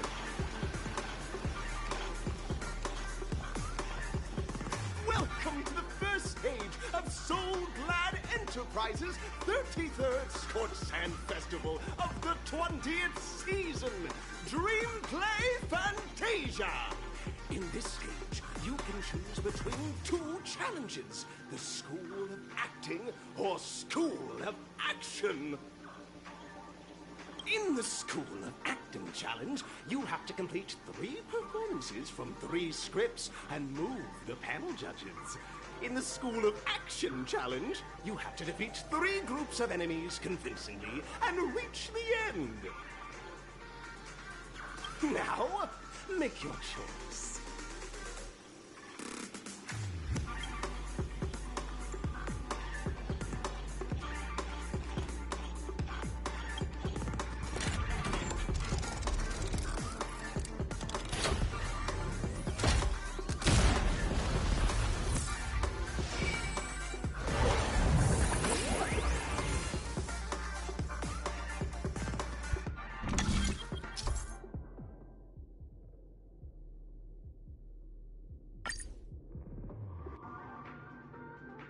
What?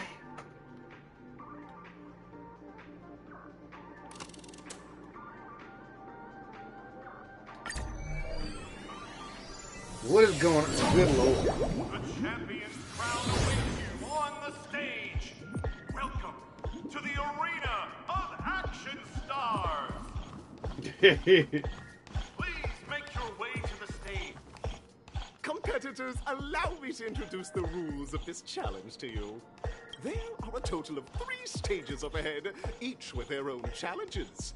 The enemies you will contend against are antagonists from the film Once Upon a Time in Dreams.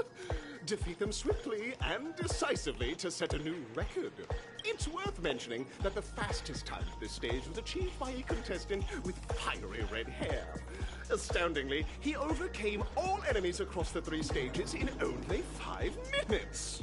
Time is of the essence. Let's make this quick.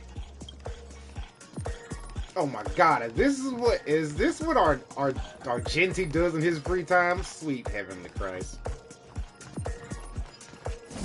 All right, hold on. All right, I need to switch up my characters.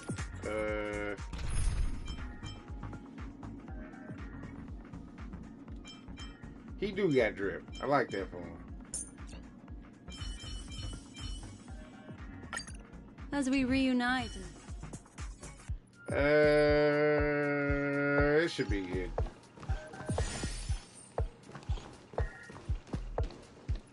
Contestants, you are about to confront the monsters of the primordial dreamscape. During this period, Penacony was nothing but a barren wasteland. The dreamscape was fraught with strife and disorder, with memory zone memes running rampant. As dream chasers who've come to Penacony, defeating them is your first step towards success. All the Soulglad is ours! Don't even think about plundering the Soulglad Oh no! What the hell? Again. You'll pay for this. Why are you shooting my acro?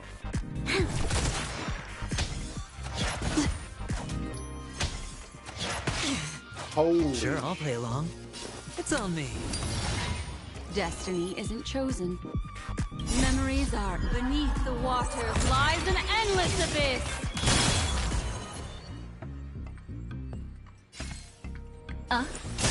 That's half the work. On the still waters of oblivion. Man, I'm done with you. I weep for departure. It too shall fall.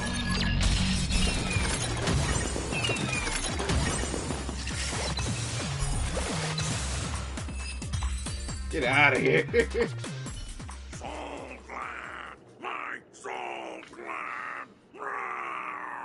Pretty simple. I just hope these tests don't take too long.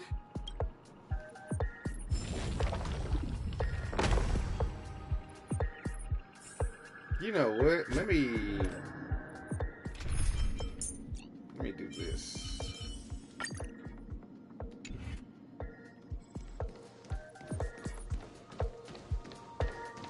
If these motherfuckers finna hack out and just attack a single person in my party, I'm gonna need somewhere to heal them. Cause that was stupid. Fuck them. Alright, I got this.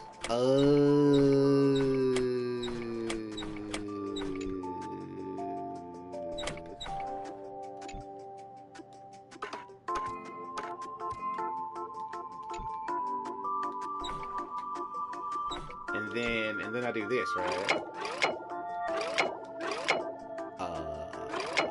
And then I do this, right? Right, this has nothing to do with what's going on right now. So I need to get him out. And then... Yep. And then... There we go. I'm a genius! Right, and then rotate it like this, right? Wait. Yeah. And then...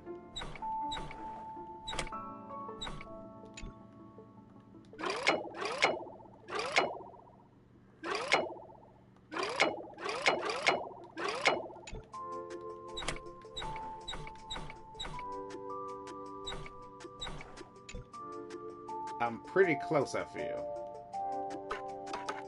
Maybe this is in the way? No.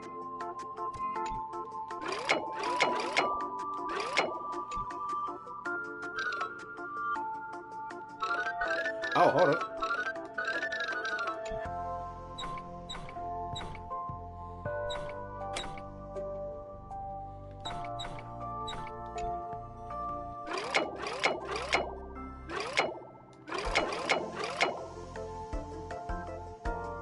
So that needs to stay like that. And that needs to stay like that.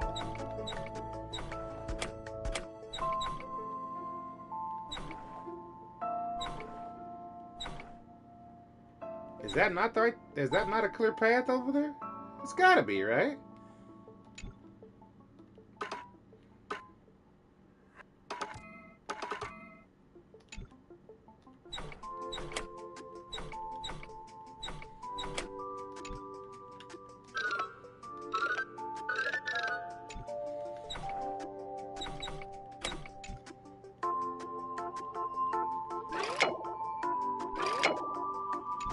And then let's try this thing.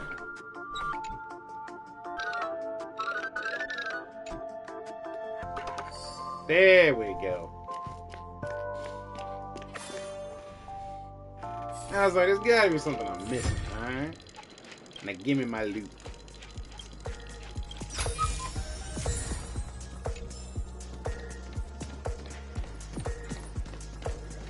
Alright, let me go heal up at this thing.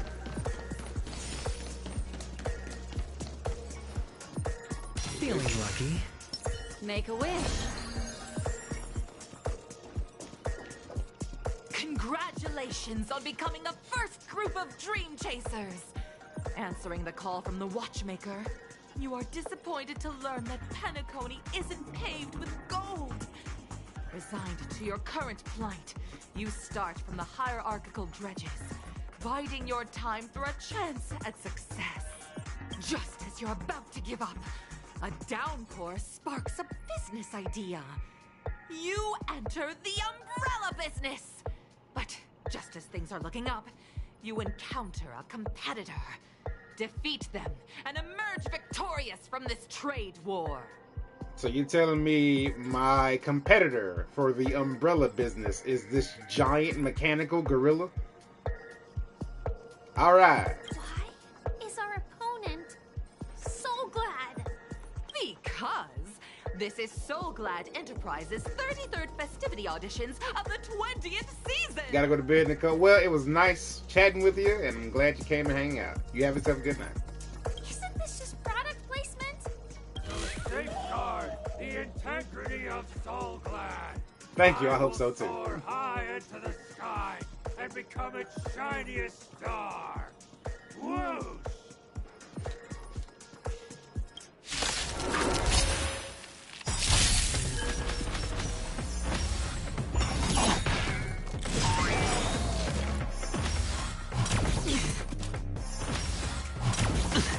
Decided to play your ace, huh? My psychic friend. Indulge yourself!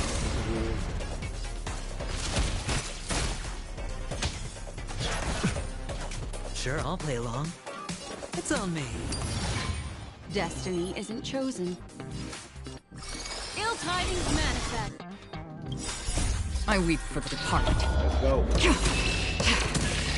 It too shall fall.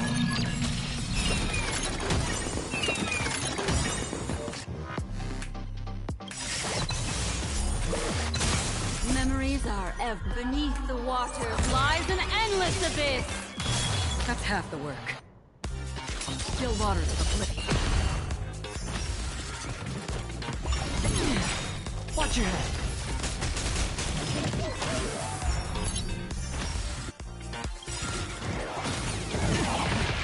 The dice have been kept. Bust. Or maybe I'll take it all. All in. Hedge your bets. Spend freely. Destined for oblivion. Nah, you think you're living through this? I weep for the departed. It too shall fall. The world kisses me with pain, and I provide with Soul Glad in return. Whoosh!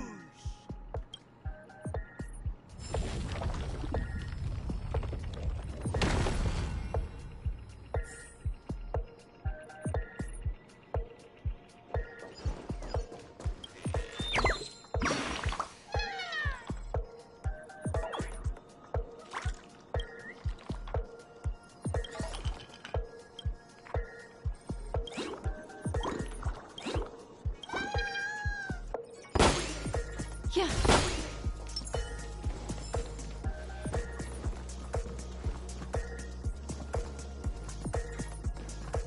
Make a wish. Feeling lucky.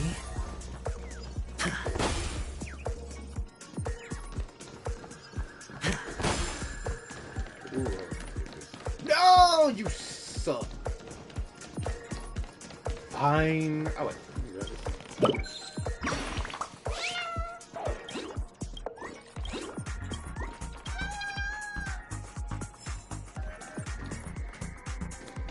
Anything I missed? That's your hole.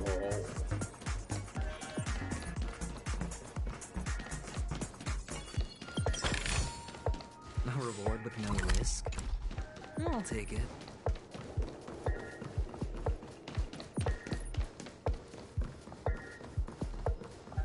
Jesus, there's so many freaking chests everywhere. Congratulations to our two dream chasers for establishing yourselves as budding stars in Penacony. However, now you face a competitor selling at low prices, pushing you to the brink of bankruptcy. No matter how lengthy the battle, you always persevere. Topple this powerful opponent, and the tides will turn, paving a way to success! None will take my soul glide away from me. I will use the transmutation arcanum to turn into a dinosaur! Solid. Oh, dinosaur! Devour my enemies! Grab a bottle of soul glide and make your dreams a blast! Oh, God. Decided to play your ace, huh?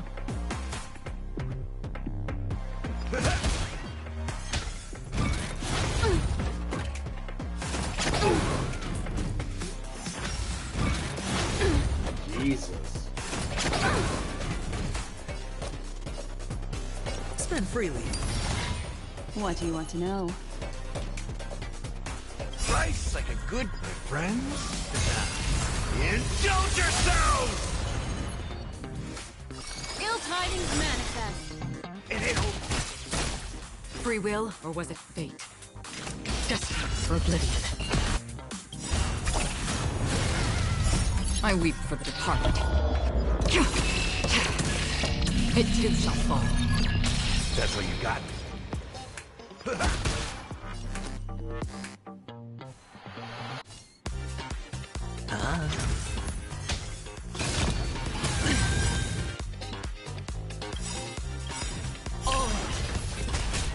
Memories are ever beneath the water lies an endless abyss. The dice have been cast. Bust. Or maybe I'll take it all. Watch your head. Destiny is apparent. Ill fate descends. On still waters of oblivion.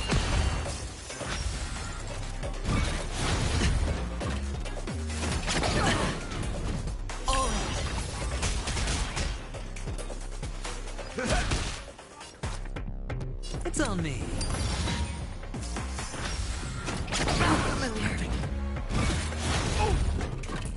Another journey begins. Destiny for oblivion.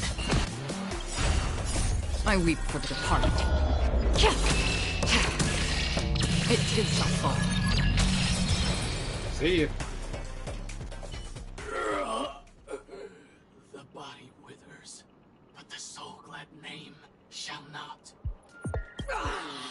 You truly are a beast, more than I could ever be. That should do it! Okay. Let's go. Mr. Yang is waiting for us.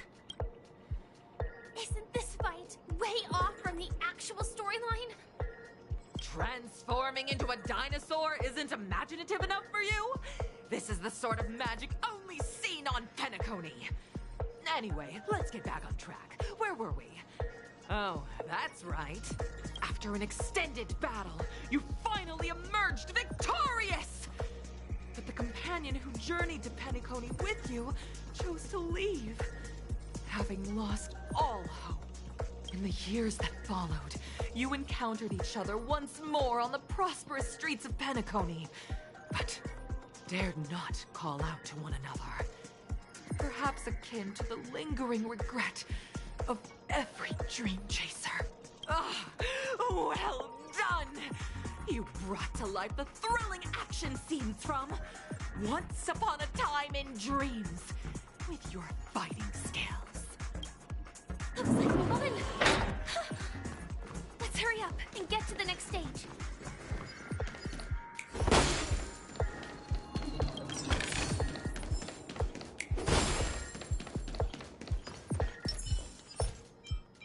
Now, this is something I'm not gonna waste around time. So let's get rid of these guys.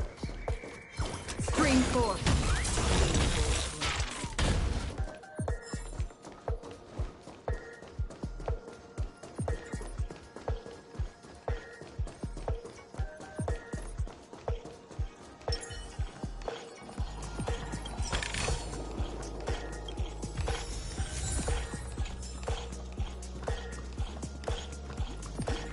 Congrats to both of you for clearing the stage, but more importantly, are you having fun? Fun is more important than success. Look time. You finished much faster than that red-haired contestant did. That red-haired contestant. Who is that exactly? You'll find out eventually, but only if you clear the next test first. Welcome to the second stage of the 33rd Scorched Sand Festival in the 20th season, sponsored by Soul Glad Enterprises. Gunfire time! You have the option to choose gunfire and undergo Brother Hanu's trial, or time, where you'll face Clucky's trial. And now, make your choice!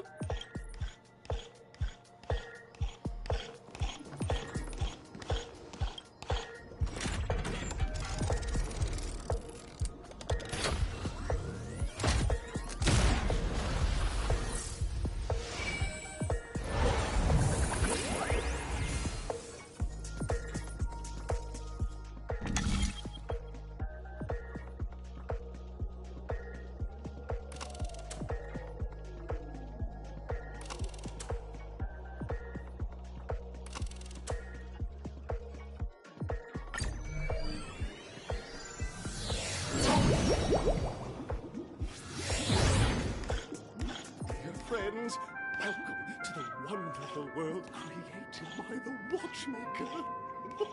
Awaiting you ahead is the titular character from the beloved Clocky animation, Clocky!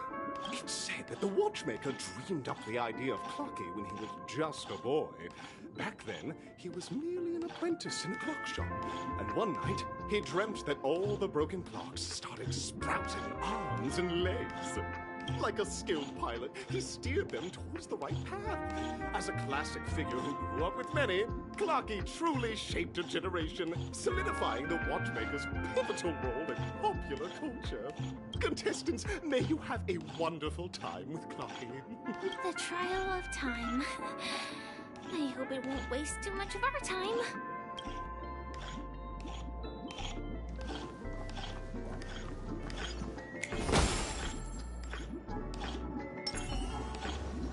Stream 4.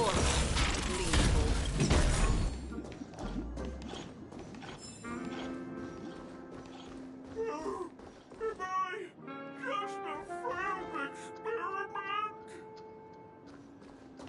That statue. Did it just speak?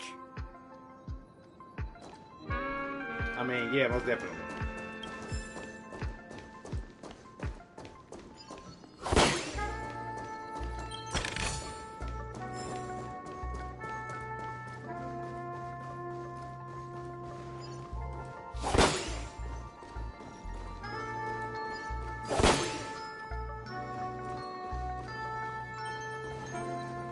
Stream 4.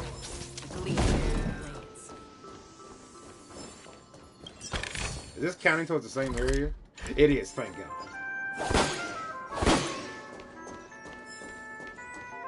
Jeez.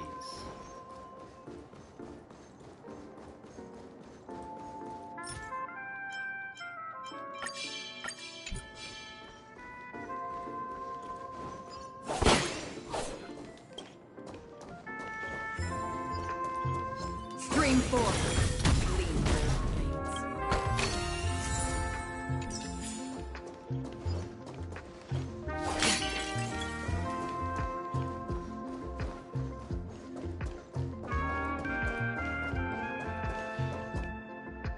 Am I just a failed experiment? I'm just an expendable failure of a clock, aren't I?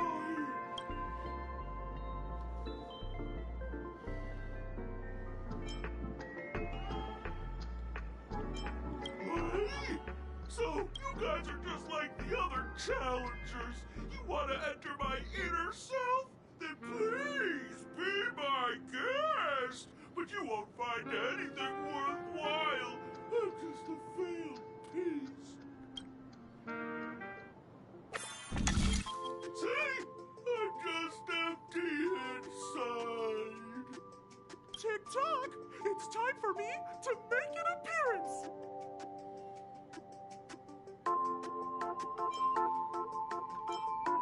Ah, the plot thickens. Help! Clocky? I can also see him. this character part of the show? In Dreamville, Clocky is everywhere and can do anything. Like, right now, I could solve this problem with your big ticker pal, Tick-Tock. I can't believe it's actually Clocky! Why would you come and visit a failure of a clock like me for no reason? You see, we're all clocks. We're family.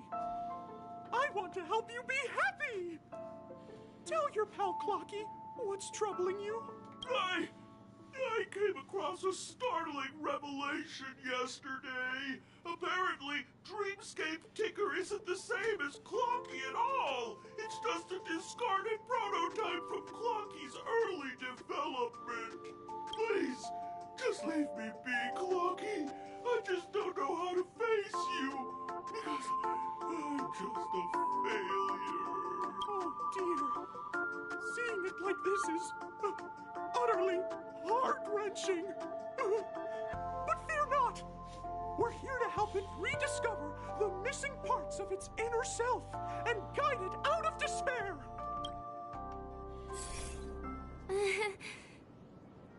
I guess even troop members can experience existential crises. Don't worry, miss. I've already pinpointed its missing parts. Over here, my friends. Better use that hamster ball night speed.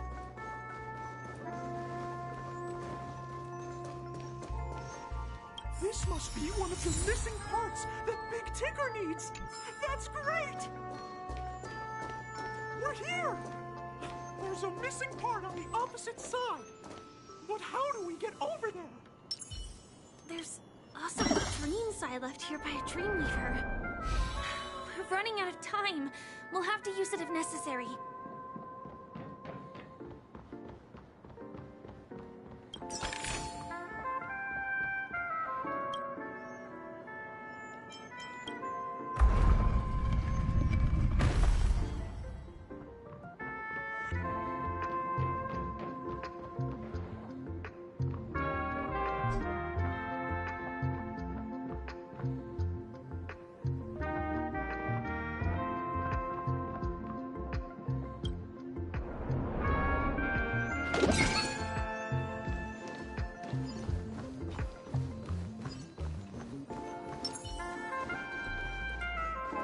Tick-Tock! Do I hear... Tweet! Help, help, help! Tweet! This man's body is boiling hot! Tweet! Is anyone there? Tweet! I can't take it anymore! Tweet! Oh dear! It's an origami bird! What's it doing in Beyond Overcooked's tail? Is that Clocky? Tweet! Please save me, Tweet! I'm being roasted alive! Tweet! A roasted bird? Oh! This is horrible! Let's save it! Quickly! Sure.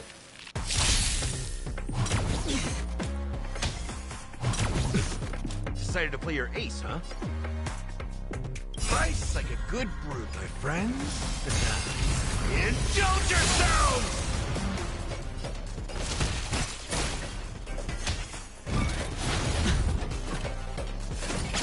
Retribution will find you. Spend freely. The dice have been cast. Bust. Or maybe I'll take it all. Watch your head. Ill fate descends. Another journey begins. Destiny for oblivion. I weep for the departed. It too shall fall.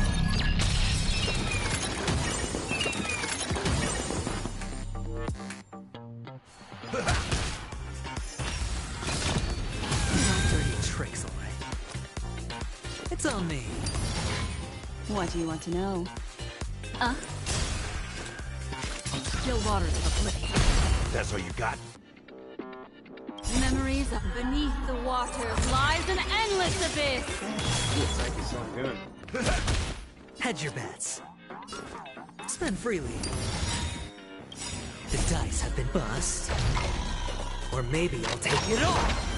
All in. Destiny isn't chosen.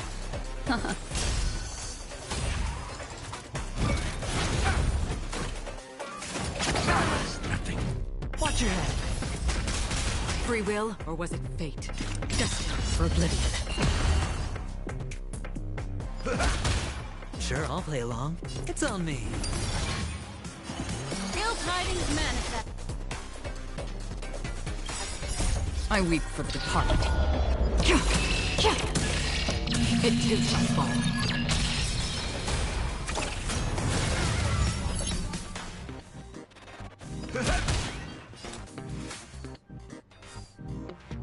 On still waters of oblivion. Hedge your bets.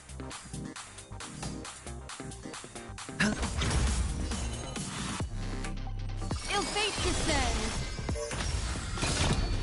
No dirty tricks, all right. Another journey begins. Destined for oblivion. I hit the mark. Spend freely. What do you want? All in.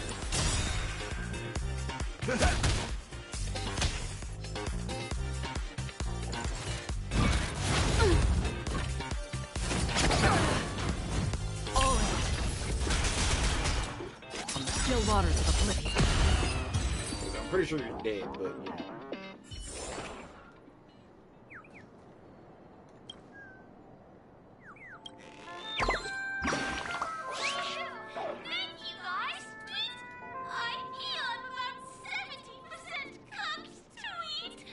Thank goodness you're okay. But why did you burrow yourself into that fella's tail? Because that fella stole one of Mr. Big Ticker's pots. I wanted to help retrieve it, but I accidentally got myself stuck in the oven. Go ahead and get it, but be careful. It's hot. An inner self fragment belonging to the Sweet Dreams troupe? This is just too surreal.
Stream forth.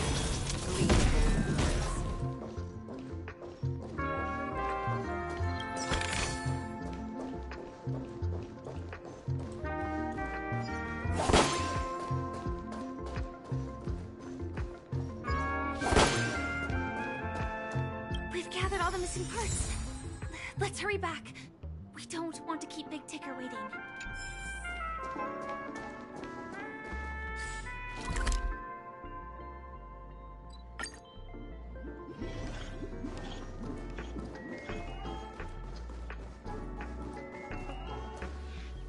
We're back!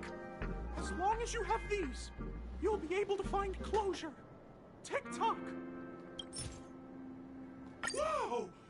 This sudden surge of joy! It's working! Tick-tock! Next, we just need to enter its emoscape, help connect its pathways, and we're done!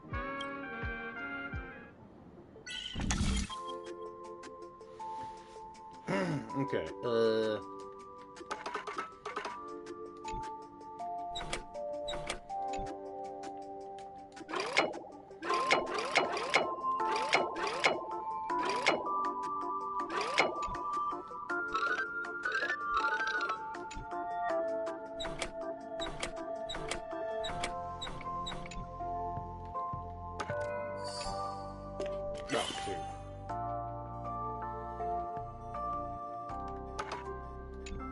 stays there.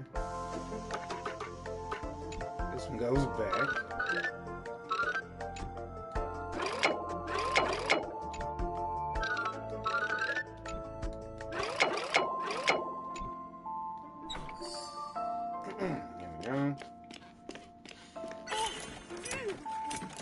What's going on in here? Your inner self is a mess! I'm not qualified to be the real Clocky. Just give up, Clocky. No! This is unacceptable! You have to face your fears!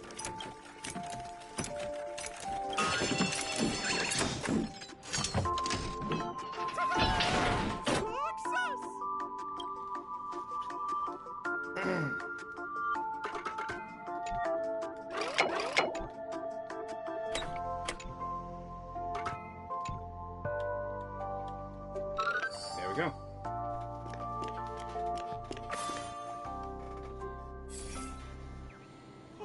Thank you, Clocky. If not for you, I'd never be able to connect with people like this. You helped me find myself again. No problem at all. As the guardian of Dreamville, it's what I'm here for. Tick-tock! Oh, my friends, you still have other important things to do, right? Go forth, my friends. When the moment comes, all the Dream Tickers and I will cheer for you. It's all done. Victory's in sight. Let's head to the final stage.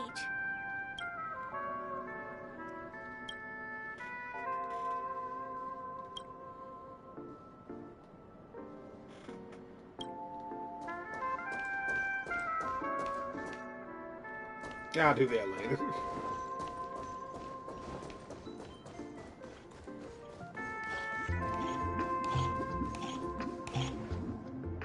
Congratulations to both of you! Oh, you've overcome all obstacles and proven yourselves. But, unfortunately, there is only one who can be Penacony's festive superstar. In the final stage, you will face the defending champion. If you fail, you will lose the opportunity to become the festive superstar.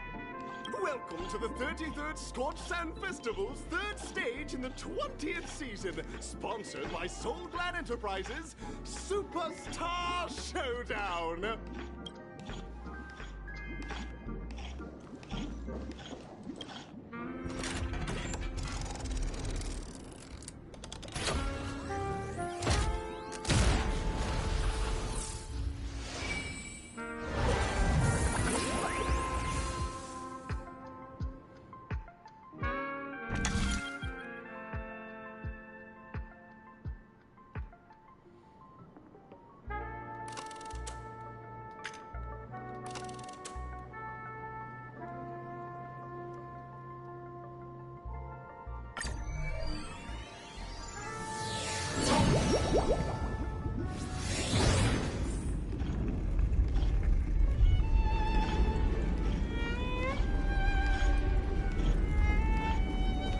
And look who it is. I knew it. I knew it was Argenti. No way. I think I just saw someone. Someone extraordinary.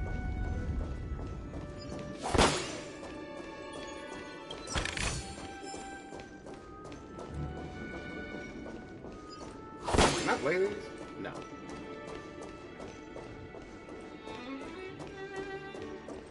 What are you doing here, Argenti?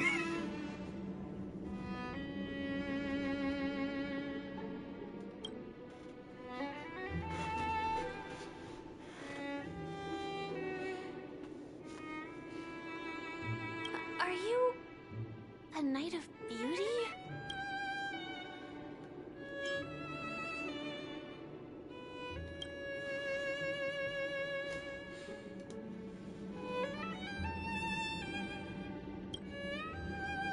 What's going on with his voice lines? Why did not come through?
bear witness to your confidence.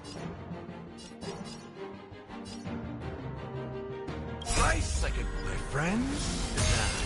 Indulge yourselves! Hedge your bets. It's on me. What do you want to know? Ill tidings manifest. Free will, or was it fate? Still waters of oblivion. Flesh wounds. I weep for the departed. It too shall fall. Hey, this is some Final Fantasy music. Pledge thy loyalty. Put forth all your might. No dirty tricks. Step up, let's see ya. Sure, I'll play along. Ill fate descend. Flesh wound. Confess. Watch your head. In the mood for another beating? Behold, this symbol of pure. Spend freely. Destiny isn't chosen. Memories up beneath the water lies an endless abyss. Another journey begins. Destined for oblivion. I weep for the departed. It too shall fall.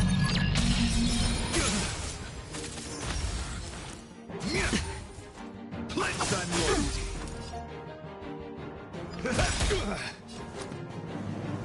It's on me.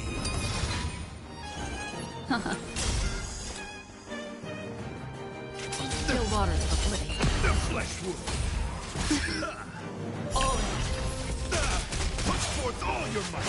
No dirty tricks. Step up, let's see ya. Time to mix things up. Destiny's hand has truly Bear blessed me. Watch your head. Flesh wound. Nice like a good brew, my friends. Indulge yourselves!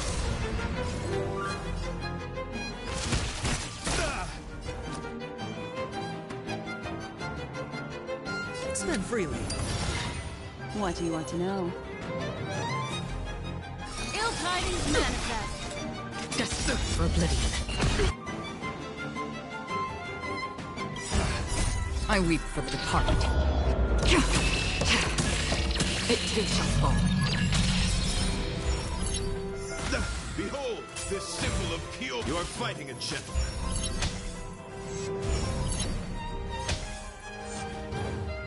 In the mood for another beating? Rise to the challenge. Confess. No. Dirty. The dice have been cast. Bust. Or maybe I'll take it all. Put forth all your might. Memories are ever beneath the water lies an endless abyss.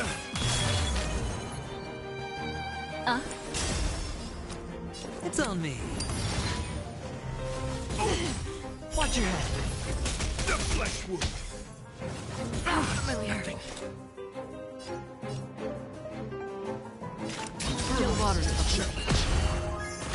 Let the duel commence. Put forth all your might.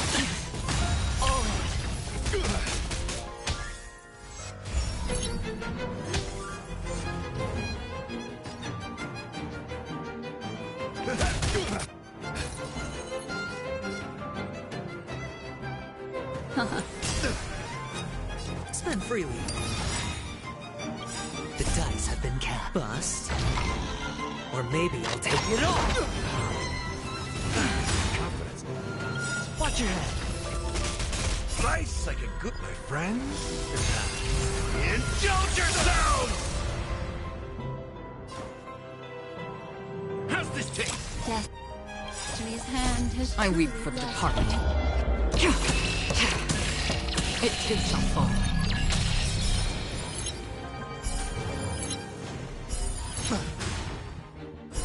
Rise to the challenge. Behold, this symbol of pure. You are fighting a gentleman. Another journey begins.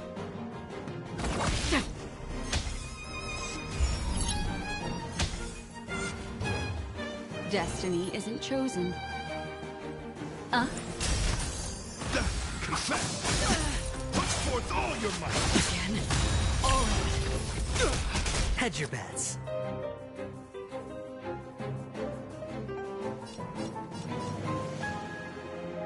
It's on me.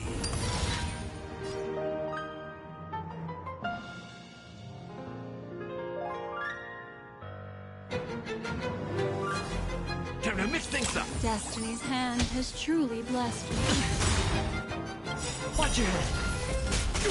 Memories are beneath the water lies an endless abyss. Oh, familiar.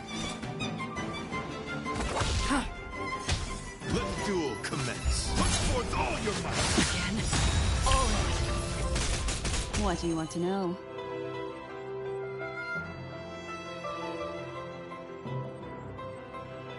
The dice have been bust. Or maybe I'll take it all.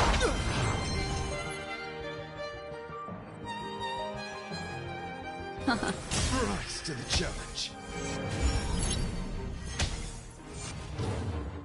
Sure, I'll play along.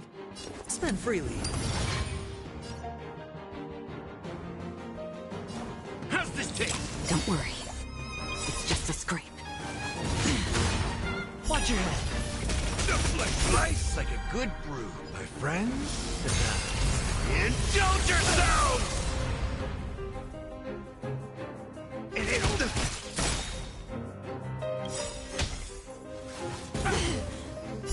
I weep for the departed. It too shall fall.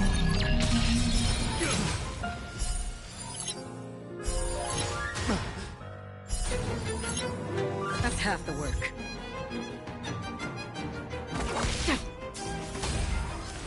Bear witness. You're fighting a gentleman. Destiny isn't chosen. Ill fate descends. Hedge your bets. It's on me.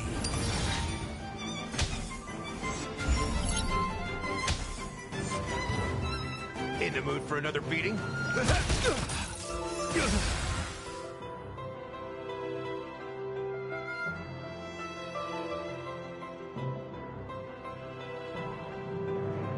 Jesus, it got hurt.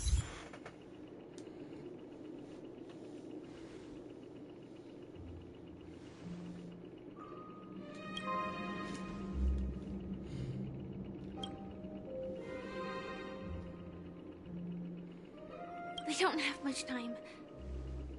May fate allow us to meet again, Knight of Beauty. In that case, let's make our way to the end. Penacony's really thronging with talent. I hope we make it in time.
Congratulations to the both of you on becoming the festive superstars of this year's Charmony Festival.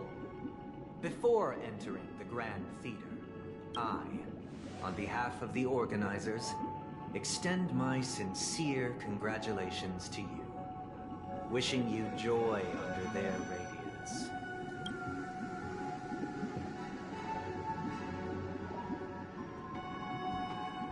Where am I, Stella J?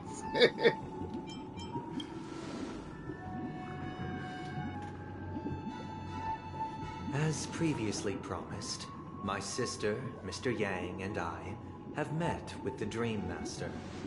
We delved into the truth about Penacony and its Stellaron, and have come to a consensus. Both I and the Oak family cannot acquiesce to your request. Just as expected. We acknowledge the perspective of you, Nameless. Penacony does require change, but not as you propose. The planet of festivities cannot and will not revert to a place characterized by chaos, disorder, or anarchy. Through your journey of overcoming obstacles, you must have glimpsed the essence of that era. The vulnerable ruthlessly eliminated, equality non-existent, common folk living precarious lives, eking out a dreary existence. Ultimately, only heroes like yourselves manage to achieve success. But I would dare ask, if you did not possess the special status of having a Stellaron, and you were but an anonymous and frail member among the masses, which Penacony would you prefer? A dystopia for the survival of the fittest, or a sweet dream paradise for all?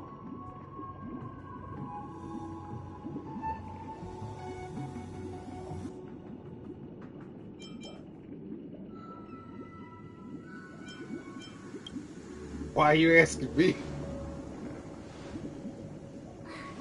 That's not the point. Don't let him mislead you. Mr. Sunday, even if the members of the Oak family can't fully agree on what to do about Stellaron, now's not exactly the time to be holding an extensive discourse about Penacony's past and future, is it? The Stellaron issue concerns the life and death of everyone on Penacony. If anyone has a better suggestion, the crew is more than willing to listen. Also, it'd be best to tell us the ins and outs of that meeting. This way, we'll at least know what Welt and Ms. Robin are dealing with, and the reason why they failed to make our appointment. Ah, Navigator. That is precisely my intention. With all present, let's begin by discussing the details of that meeting. Let's talk about our tribulations and choices, our ideals and beliefs, and our final course of action. The only path to take.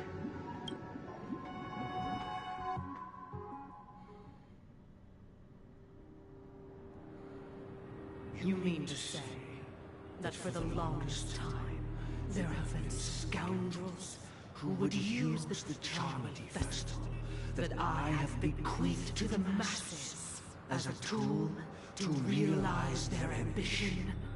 Indeed, Dream Master. Once the Charmony Festival begins, the Stellaron's powers, along with the song, will be broadcast across the entire planet of Penacony. And then everyone in their dreams will be unable to awaken. This is indeed surprising to me.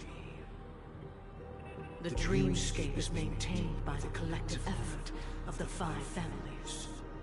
If someone were to use the Charmony Festival to recklessly disseminate the power of the Stellaron, this individual must hold a position of great authority. Do you have any suspects? I'd like to ask, did you really not know of the Stellaron's existence? I would have never thought that this Nameless would point the spear at me. Quite astonishing indeed. If I have offended, the Astral Express extends its sincere apologies. But the current circumstances are dire and leave no room for meticulous inquiry. We're doing this out of concern for the Dreamscape's safety. So, if you could, please alleviate our concerns. Dream Master, it's just to prove that the Charmony Festival has nothing to do with the Stellaron. If we're being overly cautious, I will return to the stage to offer tribute in song, just per the arrangement. Sunday, Robin. I've watched you two grow up, and know your dispositions like the back of my hand. Both of you, right now, can surely be lauded as their most devout advocates. I already know your resolve. The magnitude of this matter is enormous, and cannot be taken lightly. Since Mr. Yang has asked with such earnestness, I will personally respond in kind. If there is a need, the entire Oak family will be mobilized to heed your call. Someday, might I ask you to beseech them to cast their light unto me, and question me in their stead, so that no lies may be concealed? I will do as you command. Robin, could I entrust you to be present as a witness, to document the truth, and to proclaim my innocence, so that all slander may be utterly dispelled? I will do as you command. May thy will be carried out on earth, just as it is in the heavens. Oh, triple-faced soul, please sear his tongue and palms with a hot iron, so that he will not be able to fabricate lies and make false vows. Let us begin. There is nothing else to prepare. Understood? Question. Have you devoted your life to your god, never worshipping other gods? Naturally. Do you love your god as you do yourself, always heeding their admonishments? Naturally. Have you strayed from the path expected by your god, betraying their name? Never. Have you ever been inordinate with your asks of your god, coveting more than the foundation of the creation itself? Never. Then, a final question. Do you swear to fulfill all vows, past, present, and future? With the Eon as my witness, if I do not deliver on my words, or if I renege on my vows, may I be cursed in accordance with divine law. They have seen your faith, and have endorsed your faith. With this, it can be evidenced... Just a moment. What is it, Mr. Yang? I have another question I hope to have answered. To my understanding, the family's harmony and prosperity have never relied on so-called divine laws. But God, you both mentioned, are they truly Shipe? Mr. Yang should know that those belonging to the family toil together as if they were kin, embracing solidarity and unity under their light. All duplicity is laid bare before the harmony. Such a delicate and complex symphony. Which other god could perfectly harmonize this, if not for the Great One, Shipe? You dodging the question. Perfectly harmonized. Therein lies the problem. It isn't an outsider lurking in the shadows who changed the harmony, but a dissonance that has surreptitiously emerged from within this very symphony itself. In the distant past, there existed an Eon. With one flick of the wrist, they crafted the laws of the cosmos. Their followers formed the Beyond the Sky Choir, spreading solemn and reverent hymns throughout the universe. Later, they fell. The route traversed by this Eon clashed with the harmony, ultimately being absorbed and fused into it. The chorus that once reverberated across worlds fell silent, and when it echoed anew, it was transformed into the hymn of harmony. Though an Eon may perish, paths with no masters still linger. In the all-forgiving harmony, echoes of bygone dissonance may subtly arise. Mr. Yang, being overly astute can be a detriment. Especially when you find yourself alone and without allies. So this is how it is. For the sake of our grand cause someday, please afford these two an opportunity to rest. What?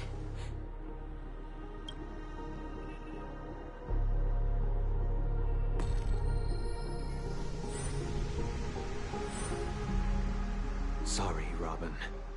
It's just you. I did not wish for you to know this. It's a pity that things have turned out this way. So, this is the true reason I can't sing?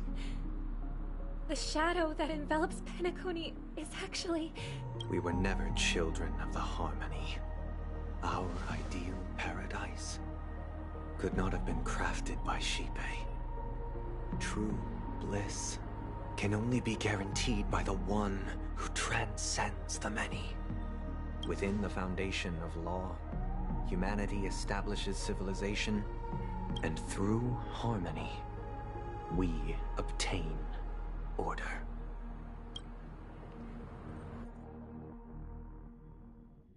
Unbelievable.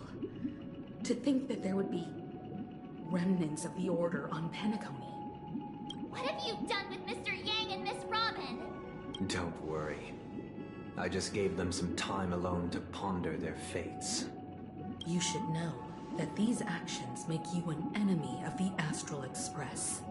Should we need to stand against the Nameless, it would only be myself and the Oak family involved. But we haven't reached that point yet, have we?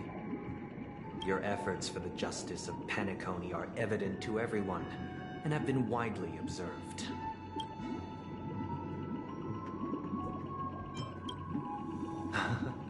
Patience is a virtue. However, I won't hold it against you. On the contrary, I'm here to make my intentions clear. If it is the Order that drove you to imprison Welt and Robin, and you're using them to coerce our compliance, then there'll be no point in entertaining any type of discussion. You're mistaken, Miss Himiko. They are in very safe hands, and just as the family has always proclaimed, no one can be harmed in the dreamscape, least of all in the beautiful new world belonging to the Order. Penacony and the entire universe have witnessed far too much innocent bloodshed. The strong wield their blades against the weak, and the victors push the vanquished to the brink of life. Natural selection. The world abides by this principle, establishing the well-being of humanity atop the corpses of the downtrodden. Only we, or rather, I, possess the power to put an end to this farce. So you've decided to resurrect a dead Eon? No one's ever done such a thing. If Miss Himiko is interested, let's draw back the veil and speak candidly. I've always firmly believed that people can understand one another through peaceful means. I'm willing to divulge the unembellished truth as to the intentions of the Order's Pathstriders, so that you will make better judgment for the Astral Express, for Penacony, and for this stretch of the universe. Words can hardly do justice to the beauty of that ideal. So, come with me, everyone. Let us retrace our steps and see once again where this road leads. Huh? Where'd he go? Welcome. This isn't any location in Penacony's dreamscape. It's my inner world. The reason the scenery before you remains unchanged is because your consciousness has drawn on similar concepts to fill in the gaps. Did you do the same to Welt? It's a tuning process. Stronger in effect and more draining on the mind. The gray-haired guest has experienced it before, so he should understand what it entails. Tuning allows you to intuitively grasp my feelings, which also means that I cannot hide anything from you. Now, everyone, please look at the huge screen. The road we once took begins here. From this point on, you will witness the numerous decisions I've faced. I've selected a portion of these to share with you. I believe after going through similar predicaments, you'll be able to better understand my thoughts. Let's begin. The first decision. A story about a baby bird. This story happened when Robin and I were very young. We were victims of the Stellaron disaster, and the family's Mr. Gopher Wood, who would later become the Dream Master of Penacony, saw that we siblings had no one to turn to and took us in. Later on, Robin and I lived a time with nary a care in the world. One day, after dinner, while my younger sister and I were lounging about in Mr. Gopher Wood's yard, we spotted a fledgling Charmony dove all on its own. That baby bird was tiny. It didn't even have all of its feathers, and it couldn't sing. When we found it, it was already on its last breath, having fallen into a shrub, probably abandoned by its parents.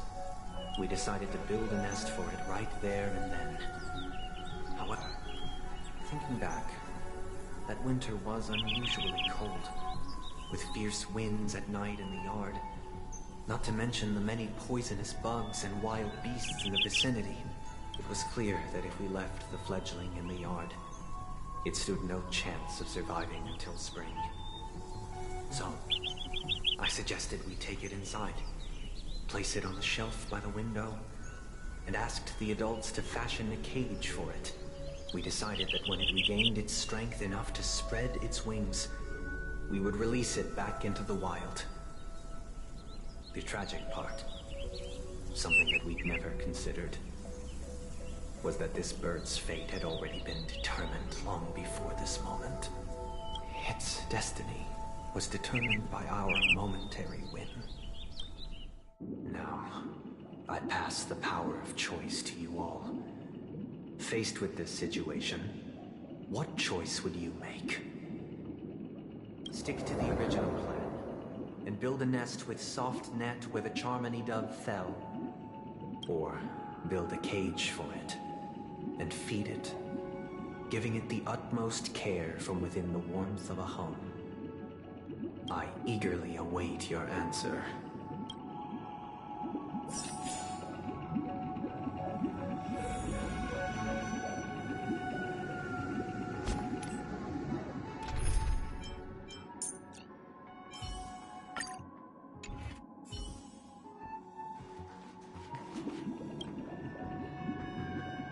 That guy just casually throws this kind of question at us? What exactly is his deal? But fine, I'll answer, I guess. If it were me, I guess I'd choose to build a cage for the little Charmony dove. After all, leaving it there, it's bound to get hurt by wild animals or something. And that'd just be too sad.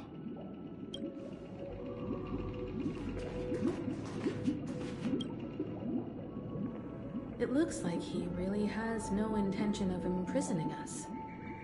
If it's just a quiz, I suppose it's fine to humor him. Back to the question. I would personally choose to build the little Charmony dove a cage. No special reason. I do think that a fledgling should have the right to fly into the sky. But if it can't even live to that point, then there's nothing to talk about to begin with. I can't decipher his intentions right now, but based solely on that question, I would probably choose to build that dove a cage. Even if I was gonna release it back into the sky, it'd have to be strong enough to fly first. If I left it where I found it, I fear it'd never get the chance to fly ever again.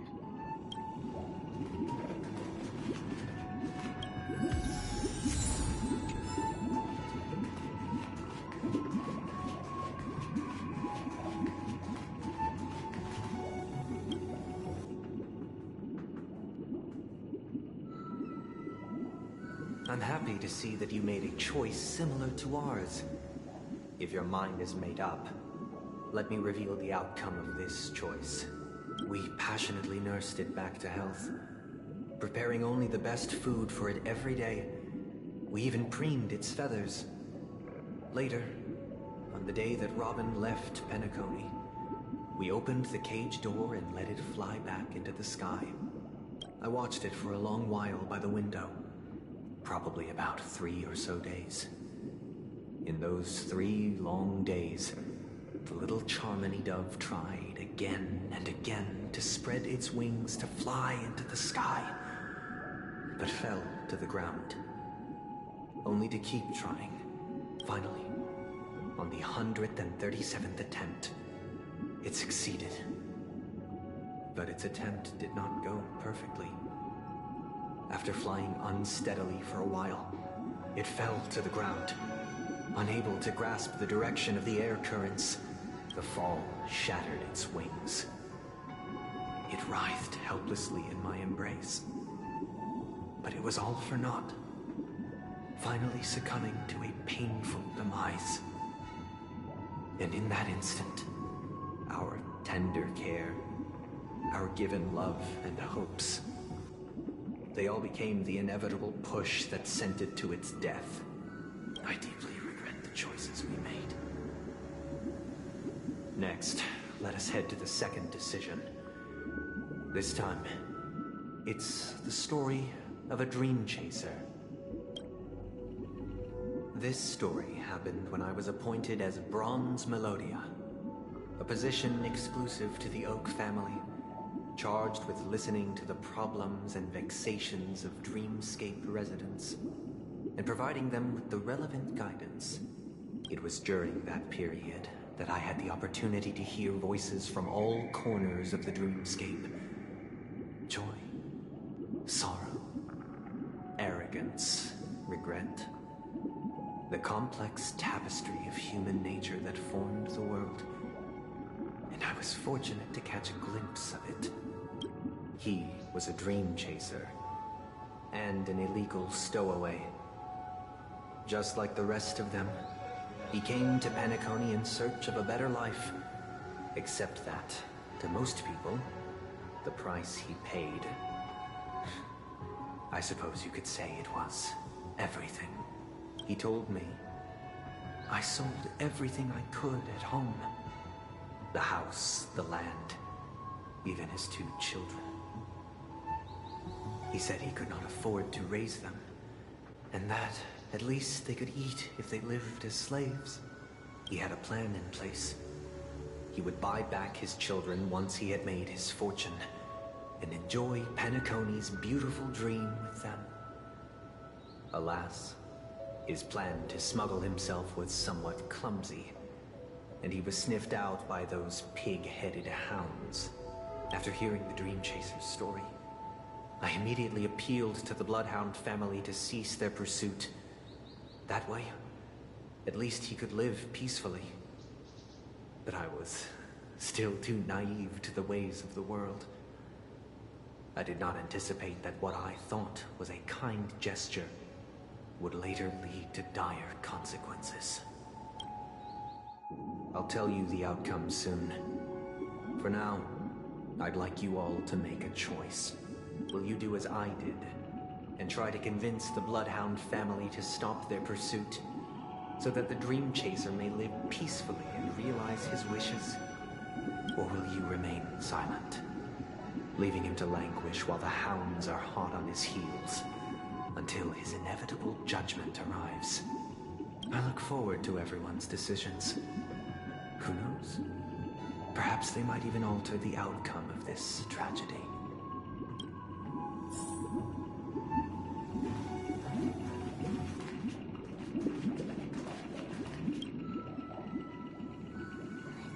Illegal stowaways are really quite common on Penacony.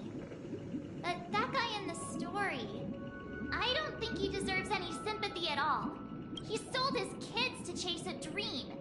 Even if he intended to go back for them, it's still insanely irresponsible. With that thought, there's only one choice. Let the Bloodhound Bloodhound sent him back home. This person deserves to be punished.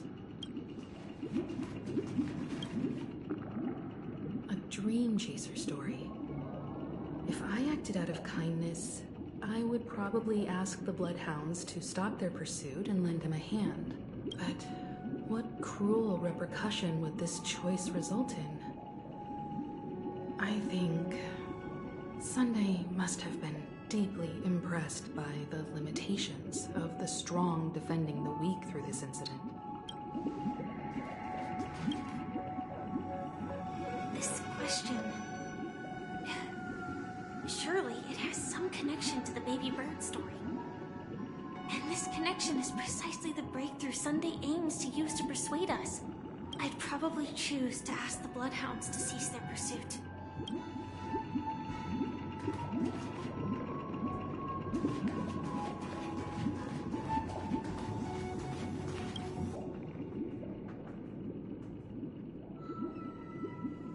I'm honored to witness you arriving at the same decision. Out of respect, I'll share with you the dire consequences that my choice back then brought about. First, the outcome. He attained major success. After avoiding capture, he ran a business for a few years, very quickly making a name for himself, elevating his status. He might not have become a tycoon like old Audie, but he was considered a character of excellent repute. Now then, did he realize the wish he set out to achieve? No. The last time I saw him was in the real world, where the Hounds were going to permanently exile him, and I was the accompanying Bronze Melodia. The mission was simple. Listen to the criminal's repentance. He told me the reason he was in this predicament was because he conspired to usurp the head of the Alfalfa family. When I asked him about his two children, he instead responded with a question. What children? In the end, my heart aligned with the harmony, and the good deed I dared to undertake held no value, turning instead into a wrongdoing. It created a lamentable oppressor and countless oppressed individuals. As to your choice, I once again offer my heartfelt apologies. Next comes the third and final decision, and the story this time is my own. This story happened the day I was appointed the Oak family head. At that time, Mr. Gopherwood was the current Dream Master, and as per his wish, we had a private conversation.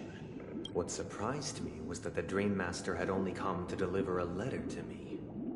He let me read its contents, and it was a letter from my sister.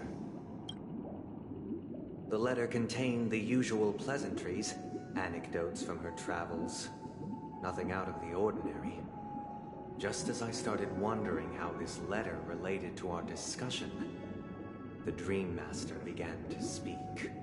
Do you know who wrote this letter? My sister, of course.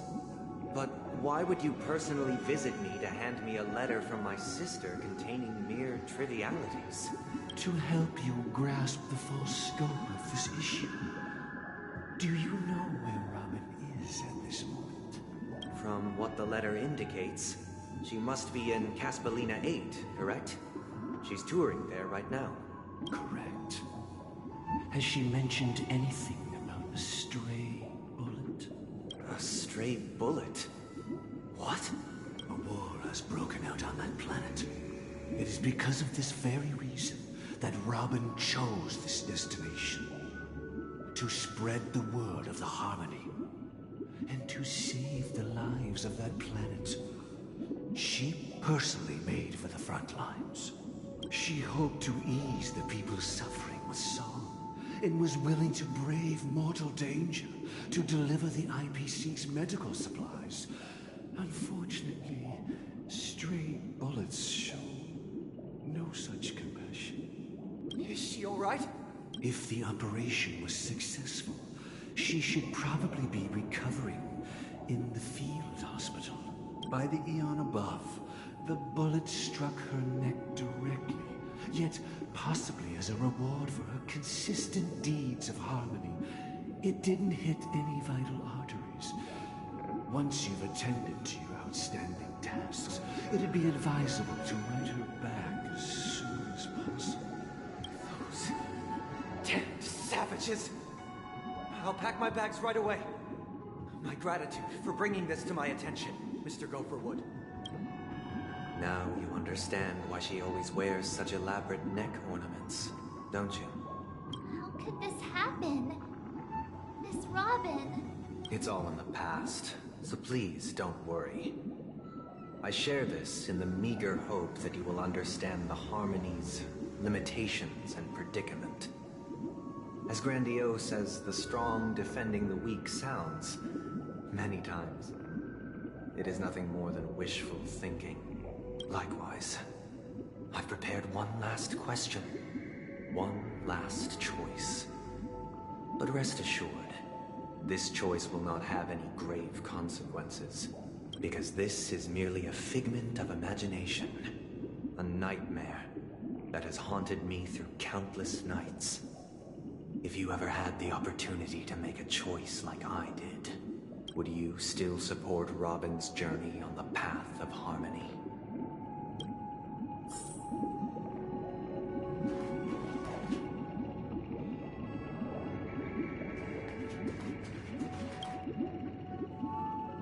I can't believe that happened to Miss Robin. The strong defending the weak is a great mantra, but if I had to pay such a price, I don't know what I'd do.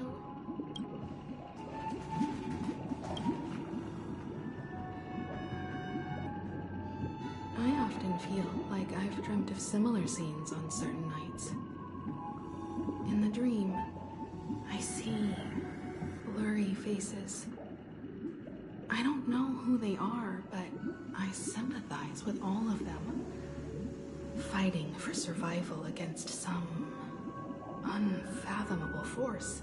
Their confusion and fear are lucid to me. But I also remember they chose never to give up. Just like Miss Robin. If Mr. Sunday's question leaves you puzzled, you should find the answer from your own experiences with each trailblaze. Dangers and tribulations will surely follow. But would you ever back away? Would you stop March and Don Hung from reaching their next destination? I believe you have an answer of your own in your heart. Miss Robin's courage is admirable. And here I was thinking she was just another superstar celebrity. But the fact that she's also Mr. Sunday's younger sister? No, I doubt he'd wish harm on his own flesh and blood, no matter how grand the ambition.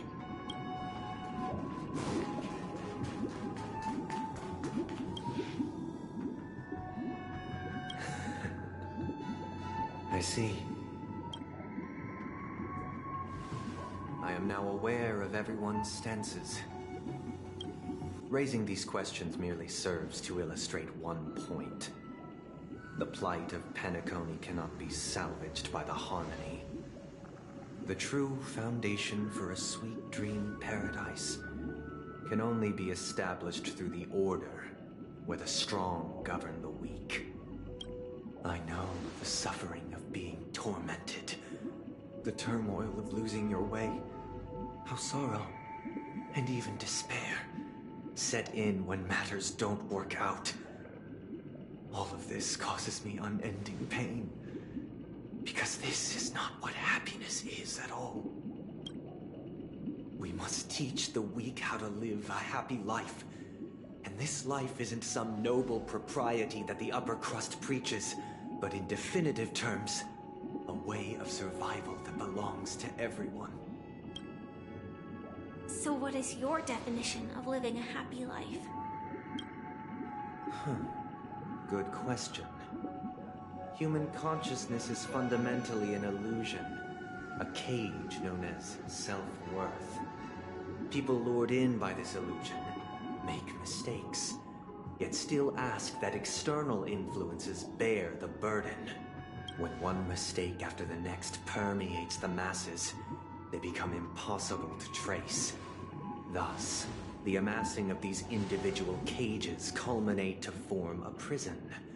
A place dictated only by the rule of survival of the fittest.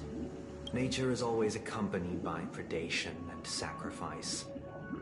Its antithesis is known as order.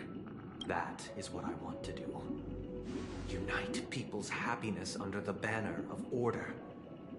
They won't need to make bitter choices any longer, nor face the weaknesses of humanity. They can cast aside their primal instincts to build a haven for mankind. Simply describing thoughts is far too abstract, so allow me to provide a simple example. As you all may know, there are societal norms like weekends and long weekends that exist on some worlds. During these hard-earned rest days, people are given the chance to extricate themselves from the stresses of everyday life, allowing a certain tranquility to return to their souls. And it is only on these days that people do not have to adhere to the law where the strong prey on the weak. They can live out their lives happily during these brief intermissions. It's just a pity that 2 or 3 days are still too fleeting compared to the span of a lifetime. From where I stand, society's ideal system should be 7 rest days. Following Sunday, there should ensue a second, a third, and indeed an infinite procession of Sundays. This should be the face of the new world. Idyllic, eternal, peaceful days. And thus, every person can return to their base selves in this utopia. Some gaze in reverence at the stars, pouring their whole beings into calculating the distance between us and the isolated world of Pagana. Meanwhile, some seek refuge in quiet corners, holding one another, unencumbered by the chains of unwelcome obligations. There would be no need to bear the hardships of reality. Only in this way can humanity face the inevitable end with the purest of spirit, living a life of dignity. This is what it is to live in bliss. Miss Firefly, you who are stricken with entropy loss syndrome, you of all would surely understand this. It sounds like a flawless theory.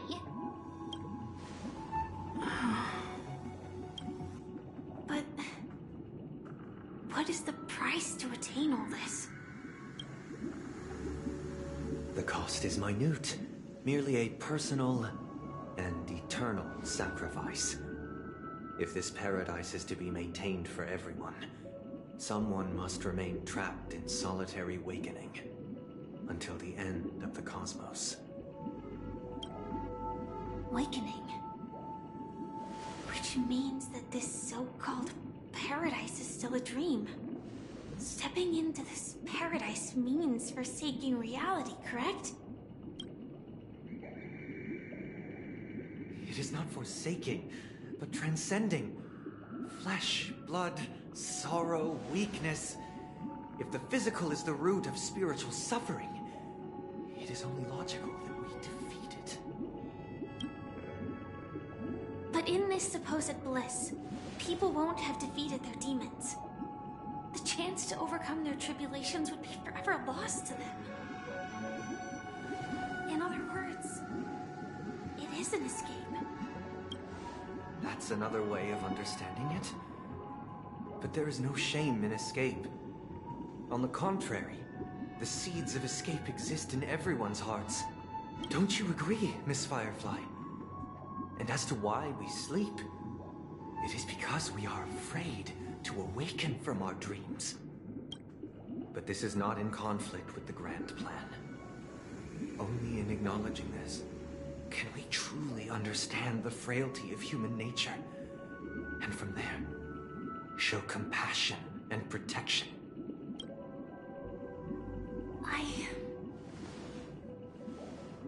I admit that you are a born leader. Your perspective on humanity brims with pessimism. Yet you express compassion for all, even when your heart pities them. But unlike you, I live for the self. From my perspective, individuals making choices for themselves is their birthright. The want to escape may be innate in the weak. But whether they are weak or not, it is not up to another to decide. Perhaps in your mind, you also view me as weak. Because I don't think so.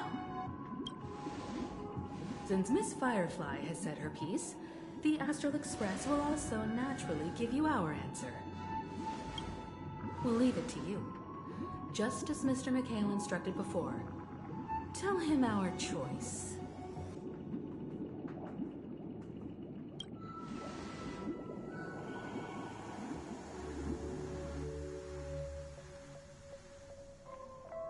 What is this place? Does this place ring any bells, Misha? I don't know, but I feel a sense of deja vu. Deja vu? What is this place? It's the realm within a dream bubble. This was left to the Astral Express by a nameless, but weirdly, when we entered it, it was completely empty. Dr. Edward from the Dreamscape sales store told me that dreams are formed from memories, and a dream bubble can't take shape if its core is empty. So I thought you might be able to help us in unraveling this mystery, Misha. As a hotel doorman, you know Penacony best among us. I don't know much about dream bubbles, but if you want to figure out what this mansion is, I'll do my best. I'm counting on you then. Himeko, I still don't get it. Why were you so sure that Misha had a connection with this dream bubble? I wasn't sure. It was just a hunch. But since Misha feels familiar with this place, my hunch might be correct.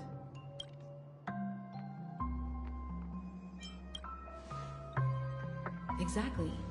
This is where you and Firefly encountered death, which we now know as dormancy. Considering its connection to Dreamflux Reef, it's not surprising it appeared here. The question now is, who brought you here? Based on the clues we have so far, it's unlikely to be that masked fool. So identifying them is crucial to us. We're drawing closer to the truth once more. Let's give Misha some time, as I believe he'll unveil the secret of this dream bubble. All right, but there are doors all over the place. Which one should we choose? Do you have any idea, Misha? I guess... maybe this way?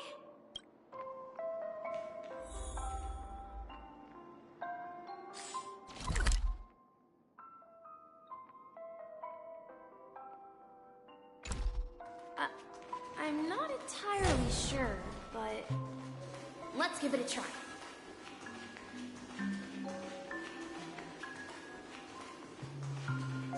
Wait, you managed... Weird. This place is quite different from the hotel. But I feel like I've been here before, and even lived here for a while. If I remember correctly, there should be a fireplace down that hallway. Clocky and I used to sit by the fire, listening to the crackling of firewood. And the room on the other side was the toy room. I loved spreading out all the toys from the box on the floor and making up stories for each of them. Hold on. doesn't make sense. Didn't I grow up in Dreamflux Reef? So, what is this place? This could be a case of amnesia. Don't worry, Misha. It's common for everyone to forget certain aspects of the past. Those memories haven't vanished. They're just lying in the depths of your mind. We can surely get them back. Since this place seems familiar to you, why don't we explore a few more rooms and see if you can recall anything more? Okay, I'm thinking Misha is Mikhail reincarnated. Yeah, then let's check out the rooms I just mentioned. That's probably why he's so eager to be a trailblazer, because he used to be one. Mikhail, that's the name. Now we all know him as the Watchmaker. So, who is he talking to? Do you know anything about it, Misha? I'm sorry, I don't know much about the Watchmaker. But, Mikhail... Anything special about that name? Mikhail is Grandpa's name.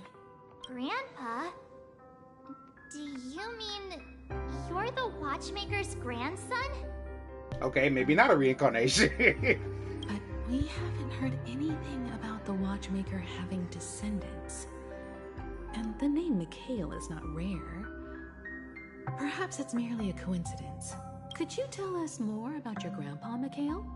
Yeah, sure. He was a seafarer who fearlessly ventured into mysterious seas and storms. He was always on the sea and had lots of friends who accompanied him on his travels. He didn't want me to call him Grandpa because that would make him sound old. He believed he was still young. The name Mikhail was given to him by his parents. Mihaly and Elise are both renowned seafarers.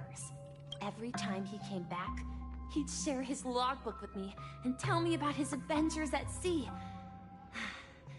I want to become a great adventurer, just like him. It appears that the Seafarer has nothing to do with the Watchmaker. So, perhaps it's just a coincidence? So, where is your grandpa now?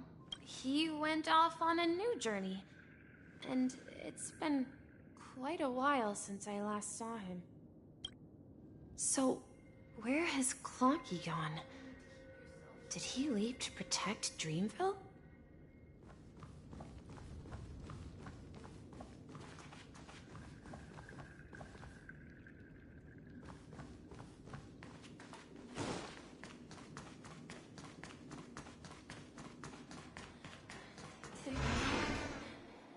Tick-tock.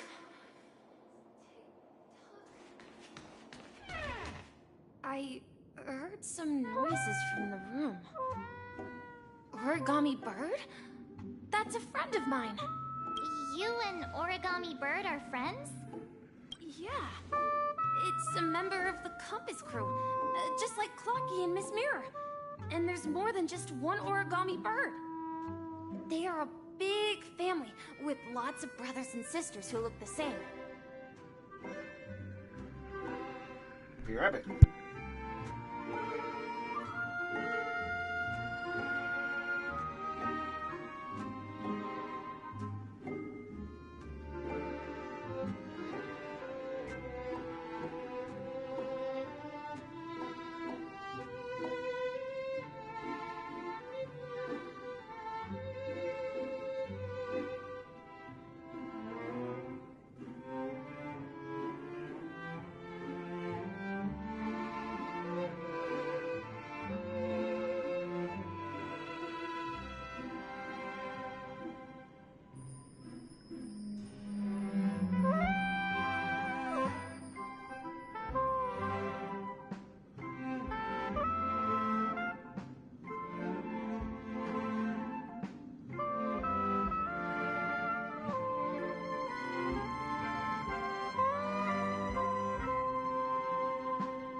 I'm back.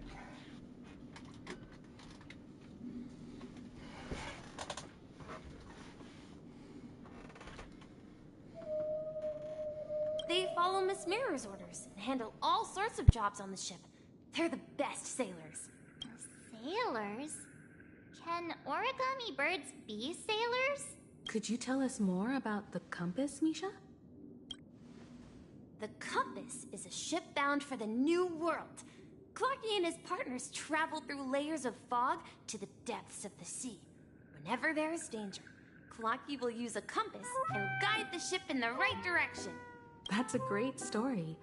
But in the Penacony cartoon, Clocky and his partners have always lived in Dreamville and never ventured out, right? Huh? Oh, that does seem to be the case. Weird. I clearly remember Clocky arrived in the new world in the end. Perhaps Clocky has a hidden past. I think I hear the sound of water. You once mentioned there's a magnificent fountain up ahead.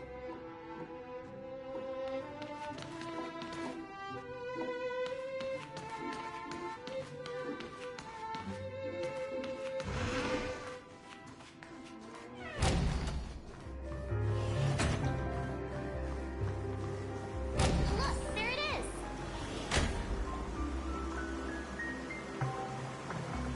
The water resembles a precious jewel embedded in the dreams of all seafarers. Every time I gaze at the shimmering lights beneath the waves, it feels as though I'm back in this place, standing by your side. Have you recalled anything, Misha? Yeah, I saw these sentences in Grandpa's logbook. He used to say, despite the perils of the sea, whenever he stood on the deck in the afternoon, overlooking the sparkling waves, he would think of this fountain in front of his house. He often said that those moments felt like returning to his family's side, and the difficulties at sea didn't seem quite as challenging. You know, I quite understand such sentiments.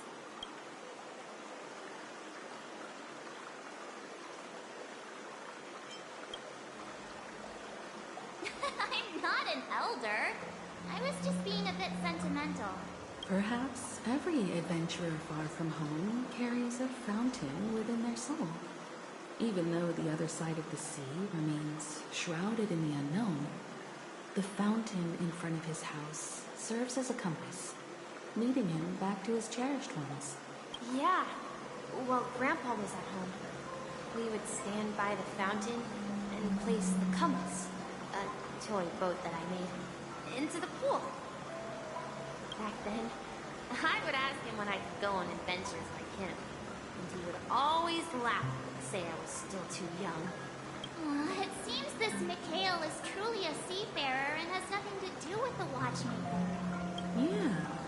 Based on Misha's recollections, the scenes in the dream bubble appear to be his childhood memories.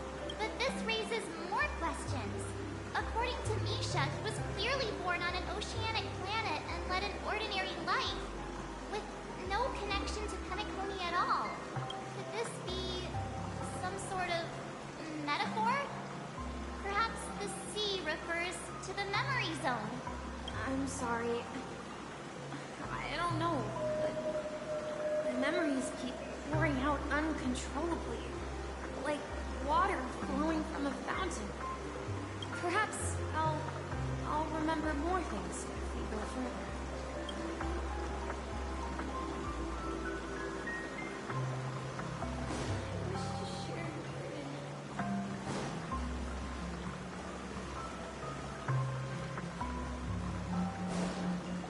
We're going to the opposite side, right? No, we should turn left here.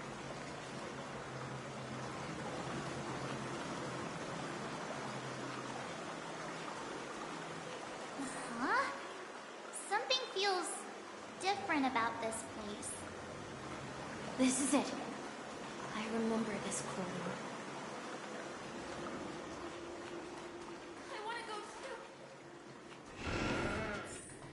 Up ahead is Grandpa's study.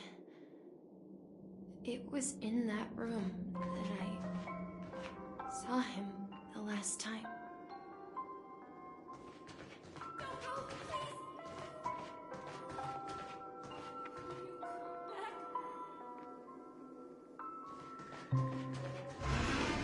Did we overcome so many challenges in the new world?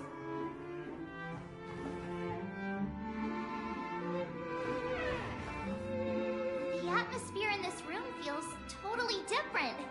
Misha! You finally come! Lucky! You're here! Yeah. This is the room where we first met each other. Are those books on the bookshelf logbooks left behind by that seafarer? Yeah. Whenever he came back, he placed a logbook on the bookshelf in his room. They contain records of his expeditions to every corner of the world. He described our world as a fountain. At some point, the sea started to gradually swallow up the land where people lived, to ensure that everyone had land to settle on. He had to continue exploring the sea and search for the source of the rising seawater. On that day, he called me to his study, telling me that he was embarking on another journey. However, I could sense the gravity in his expression. It was the same look I had seen on my father's face before his final voyage. I asked him if I could go with him, but he said that my adventure lay elsewhere and told me to stay home and patiently await a certain sound at the door. What sound? He told me about a vast ocean in the sky. An ocean of stars. He spoke of a train that transports children with a desire to venture far away, traversing the sea of stars without ever stopping. He said that he knew the crew on the train, and that he had asked them to take me along. He said the journey I had always dreamed of would start there. A train? Could it be? It's the Astral Express. I remember now. Grandpa's friends are a group of nameless who came to this world to resolve a disaster caused by a star. Then, he gave his pocket watch to me. It was his cherished treasure, appearing in every one of his adventure tales. He explained that difficult times were ahead, but assured me that the watch would guide me. He said, as long as I kept moving forward, I'd eventually reach my desired destination. And then, it was as if I heard the distant sound of a train whistle, echoing throughout the room. Exactly, Misha! And then we followed that whistle, didn't we? Yeah. I think I can still find the way we took back then.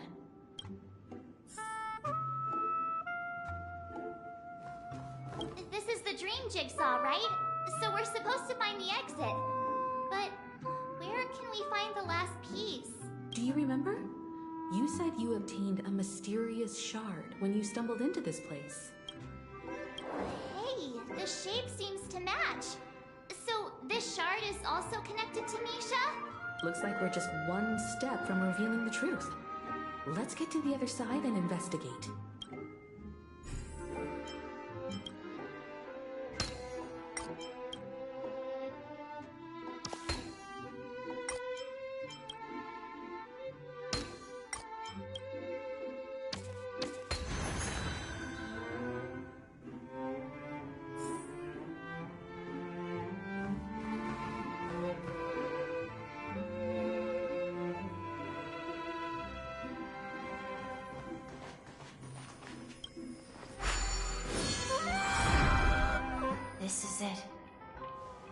This is my room of clocks.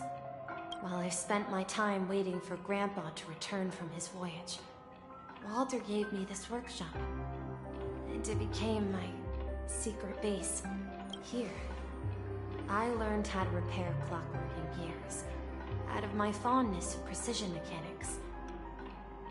In my dreams, I was the captain of the compass, embarking on adventures with my companions, Clocky and Miss Mirror, in search of the new world. I was born and raised here.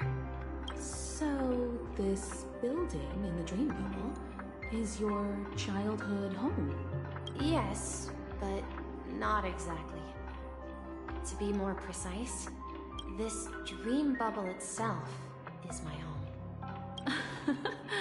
Looks like you've remembered everything now. Wait. Why does it feel like everyone else knows something I don't?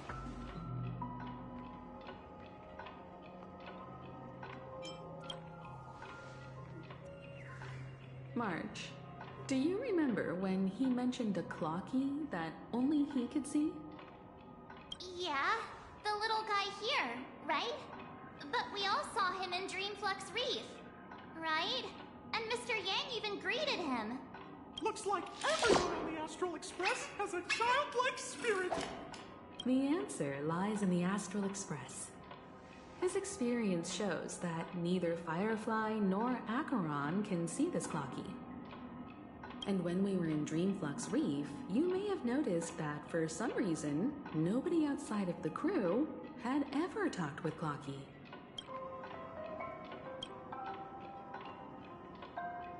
A mimetic life that can only be seen by a select few. It's just like a hidden message, left by someone for the nameless. But Misha can see Clocky too, right? They even grew up together. But Misha hasn't started the way of the Trailblaze yet. That's the key to the mystery, March. Now, take a moment to recall. Have you ever seen anyone outside of the crew interact with Misha? Wait. No way! That's the answer, March 7th. This dream bubble is the place where I was born. And I'm a dweller in this dream. Just like a memory zone meme. I should have stayed here and waited for you. But when reality and memories merged, I unconsciously pushed open that door and left the bubble with Clocky. So it's not that the Watchmaker's dream bubble is empty, but rather the stuff inside ran away? And the whistle you heard was the sound of the Express arriving at Penacony?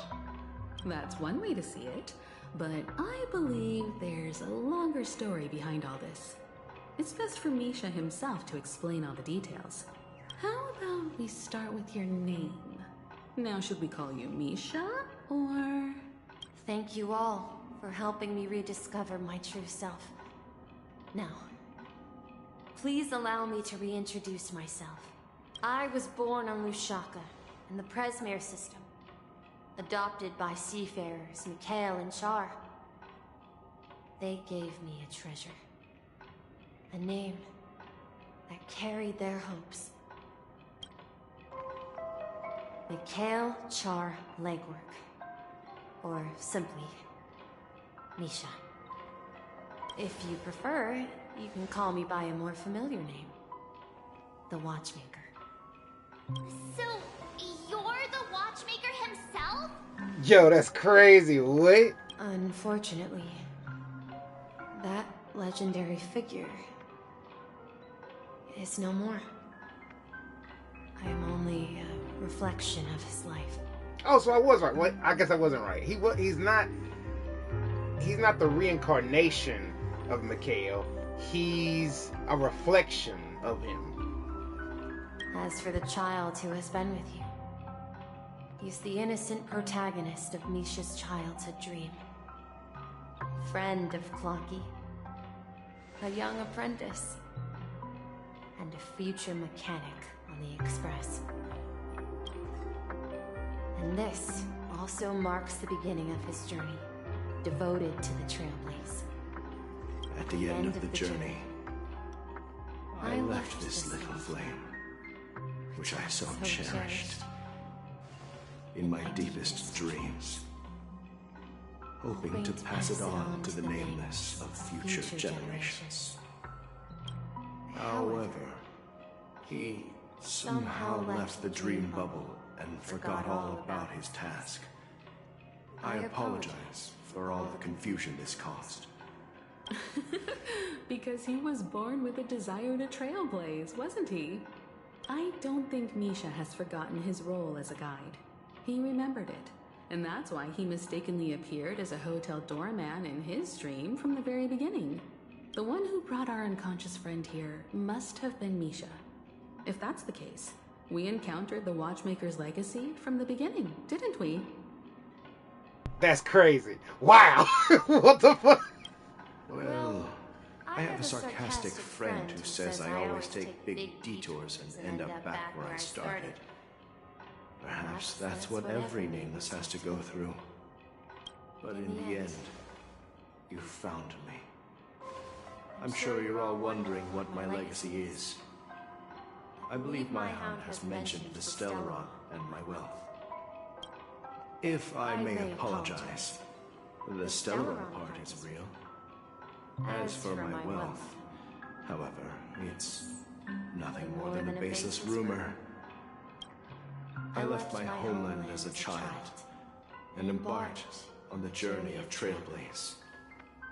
I traveled to various planets until finally reaching Asdana, where my friends and I built the original Penacony and fought for its future ever since.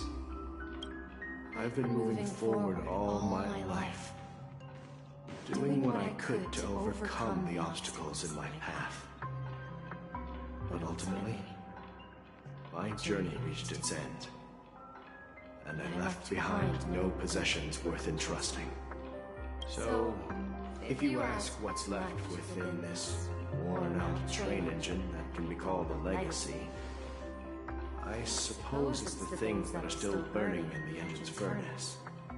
Now that you're well aware of the current situation of Penacony, I certainly hope that you'll help me get this world back on track. But I'll leave that decision to you, for the path of Trailblaze is never paved by others. All I have for you is a story and 2 gifts. I want to give you my pocket watch. It has accompanied me throughout my long journey, guiding that naive child forward, and has been blessed with the presence of so many great people up to this day. And my hat, too. The one who navigated for me placed it on my head and planted a fanciful thought in my mind. The trailblazing expedition will never end. Now, it's time for you to make your choice. Once you've made up your mind, open that door and enter the long dream of an old man. I'll be waiting for you at the end of this corridor of time.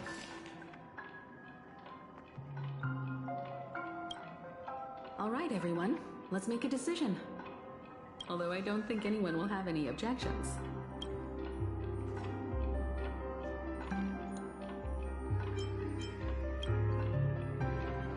Of course. We've come this far. Surely there's no other option than moving forward. In that case, it's unanimous. Then let's proceed together to the end of this stream and tell Mikhail our decision.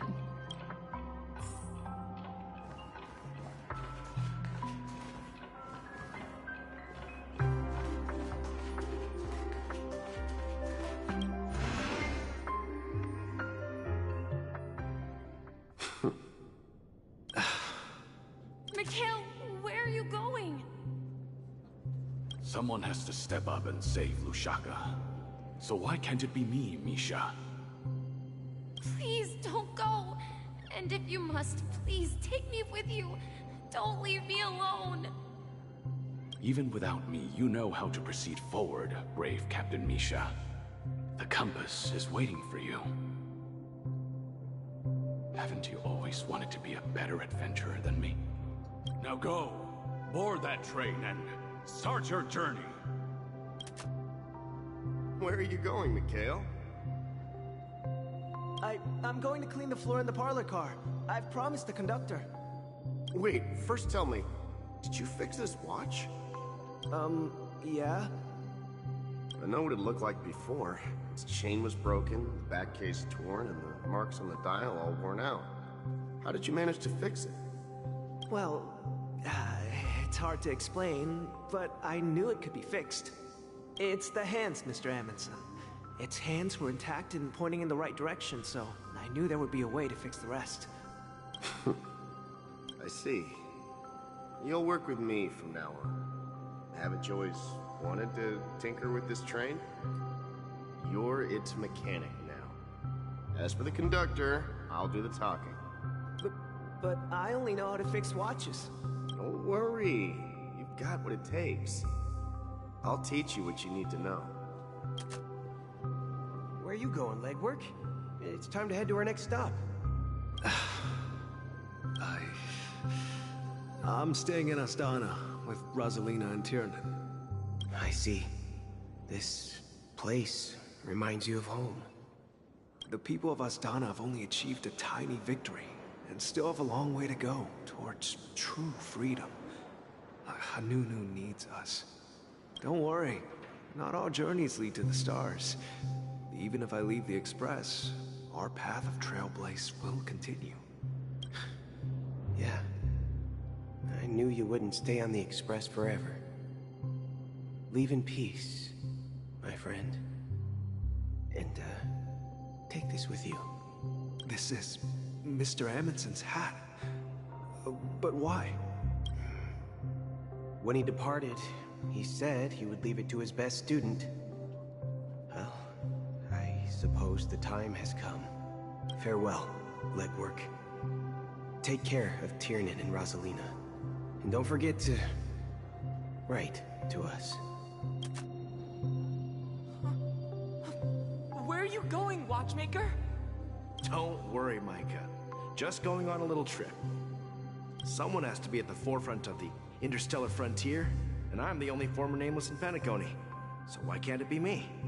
Because you're all we have! Have you forgotten about Tiernan? The cosmos is way more dangerous now. What will happen to Penacony if we lose you too? But what will happen to Penacony if we don't find a way out? Tiernan. How could I ever forget him? I've spent countless sleepless nights asking myself why I didn't go with him back then. We Nameless won't stop. Don't worry, Micah. It's just a matter of getting back to my old profession. Just wait for me to come back. But if, and it's a big if I don't come back in one piece, then you'll become the next Watchmaker. Where are you going, old man? Oh, you're here. Answer my question.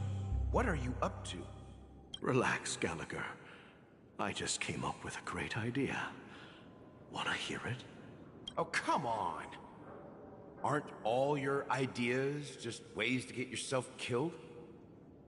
I may be blunt here, but you're the last remaining hero in Penacony.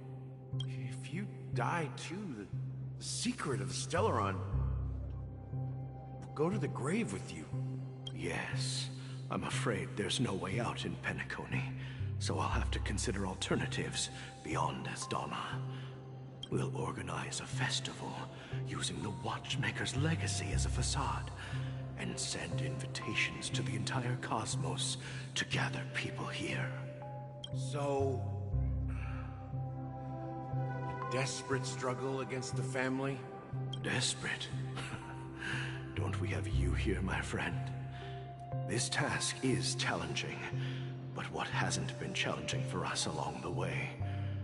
Well, whatever you do, remember, make sure to send an invitation to the Astral Express. Misha!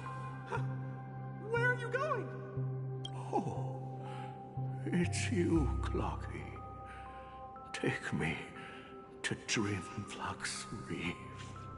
Last night, I had a long dream about the day we met. I want to write down that dream. Write it down? Why? Oh, so I won't forget it. Do you remember how you got your name, Clocky? Of course! You told me that when you were a kid, you lived in a room full of clocks. Those wall clocks and pocket watches grew up with you and were your best friends. Yes, but what I didn't mention was there's a funny misunderstanding behind it. I was a kid, and there was always a special pocket watch in my memories. It was with my grandpa, guiding him on his sea voyages and leading the way in his every adventure story. I wanted to have a pocket watch like that too. And that's when you appeared in my dreams. Yeah. Every night, we boarded the compass and set sail together. But you know what? It wasn't until the day my grandpa gave it to me that I realized it wasn't a pocket watch at all. It was a compass. So, your name should have been Compassy, and the watchmaker is just a nameless. We've arrived at Dreamflux Reef. So, where to next? You know, Clocky, I don't think I'll be going anywhere else.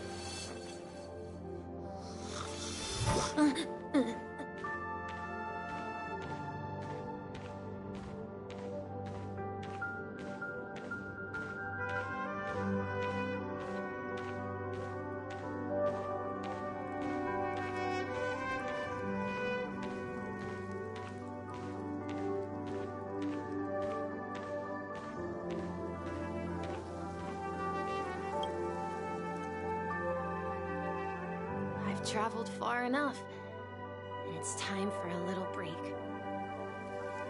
Oh. So, we'll set out again when you're rested? No, I'll stay here. And then, this is where it ends. This is where it ends? What do you mean, Misha? You told me that the trailblazing expedition would never end. Yeah, that's what I said. So now, it's up to you to decide your next destination. Next destination? What's that supposed to be? I've been following you, Misha. You're acting weird today. If you're feeling down, we can just do what we usually do. With the clockwork. No, I'm not feeling down. As for clockwork, yeah, it resolves all problems in this dream. So, do you know what clockwork actually is? I'm not quite sure.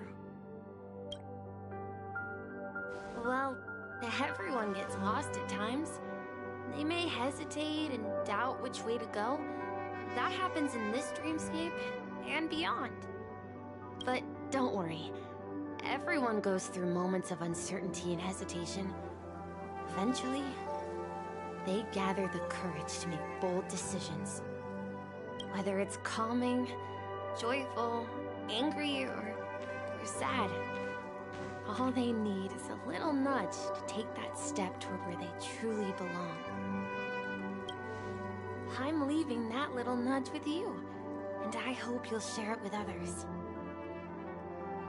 Such is the essence of clockwork, the will of the Trailblaze.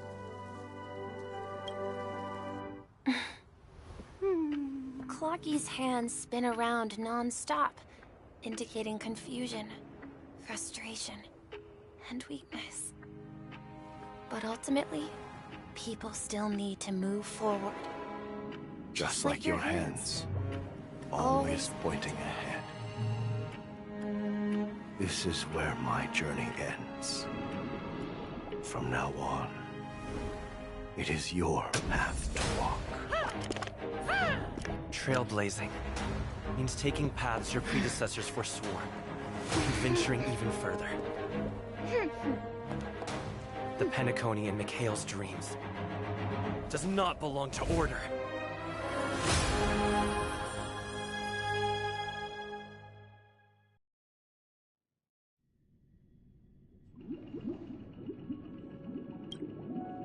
I can't believe that Eon would cast a glance at Penacony at a time like this. Is it because of the resonance from the legacy of the Trailblaze?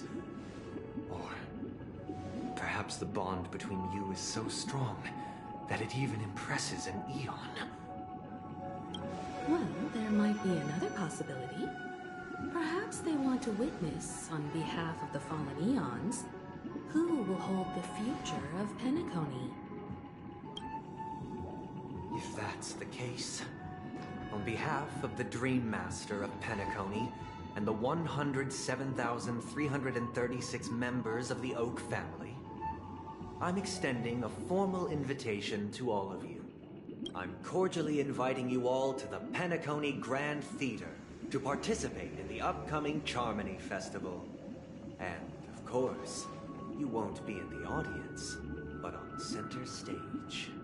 Since the future of the Stellaron, Penacony, and even the entire cosmos is at stake, let's draw a conclusion there, in all fairness. If you truly believe in Akavili's path, then show me their courage and determination.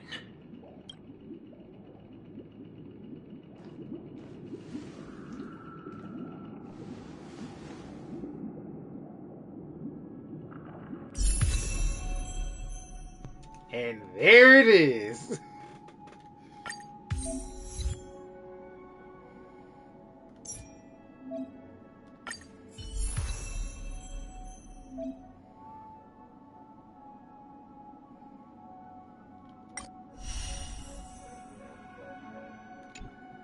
I'll do that later.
What is this?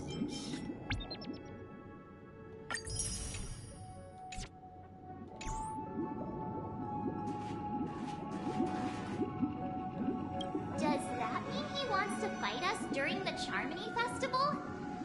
I'm afraid so.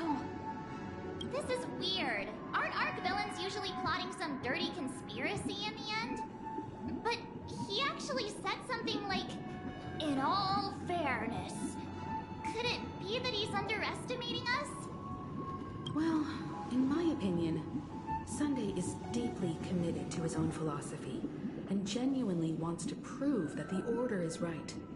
I sensed a strong conviction and a desire for dominance in him. Maybe he won't accept the outcome unless he wins fair and square. That's why he'll give it his all in the upcoming battle. Yeah, you're right. We've even dealt with a Lord Ravager of the Destruction, so a follower of the Order won't be a big deal. Anyway, we can't leave the Stellaron unchecked. This is about trailblazing a bright future for Penacony and fulfilling Mikhail's and his predecessors' long-cherished wishes. Now that we've taken up the mantle, we can't afford to fail them. However, the same applies to the Order. Their plan didn't materialize overnight. True. And they have the profound collective consciousness of the planet of festivities behind them. A desire to dream. To slumber and escape reality. All those hidden emotions have given birth to the sweet dream of the Order. They've harnessed the will of an entire planet to create an eon. This confrontation is far more complicated than a simple power struggle. To secure Penacony's future, fighting on the stage alone is not enough. What do you mean? Are you not coming with us? I believe Firefly is trying to say that she's heading off to another battle.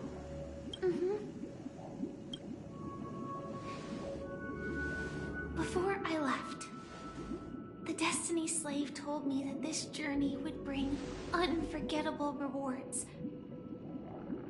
Even though the script he gave me only had a few lines, I couldn't ignore them. Because one of the lines said, "I'll experience death 3 times in the land of the dreams." 3 times? This can't be serious, right? The first time was a painful death when I was stabbed by the Blade of Dormancy, which led to all subsequent events. The script will always come true, but in a way that will only be revealed when that page is turned. So now I've understood the meaning of my second death. And I am prepared to face it. If all goes well, my efforts will provide crucial support for you. Only by achieving victory in this battle can we secure a future for Penacony. And only then, my third and final death won't come true in the most terrible form. The most terrible form? Does that mean... The true death. Where everyone in Penacony loses themselves completely in the eternal sweet dream of the Order. We must do everything we can to prevent that. Have you made up your mind, Firefly? Yes. Otherwise, I wouldn't be here. Thank you again for your assistance for the Astral Express. May we meet again, in reality. Yeah. Farewell, everyone. May your trailblazing expedition never end.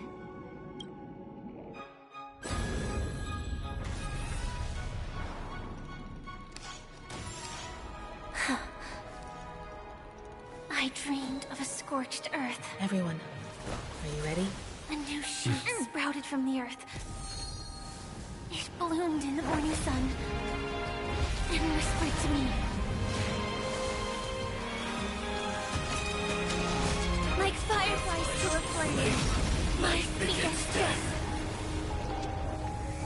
May we meet again in reality.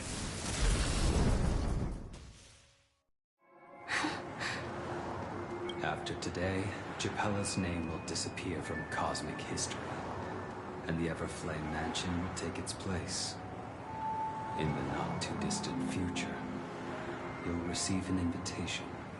That's your next stop. Land of the dreams. Penacony. I hope you find whatever you seek there. Be it answers or salvation. You mean my 3 deaths? Silverwolf told me about it. It's such a shame that it's not part of my script. Well, I want to live. I'm never afraid of death. The opposite of death is eternal life, and that's something I'll never desire. People die, and I am no exception. Death is like a script, a fate that cannot be defied. But that's exactly why we have to choose when we want to rest forever.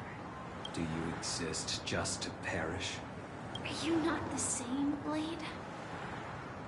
The end you desire is not one dictated by others. If I were to die now, I would only be a weapon. I believe I should die as a human. Though its definition escapes me, isn't this the answer that ordinary people look for their whole lives? A name that can be carved onto their tombstone. A tombstone that belongs to me once bore the inscription, Glamoth's Iron Cavalry. Then it changed to Stellaron Hunter. But one day, it will bear the name Firefly. And all the brilliance she showed at the end of her life.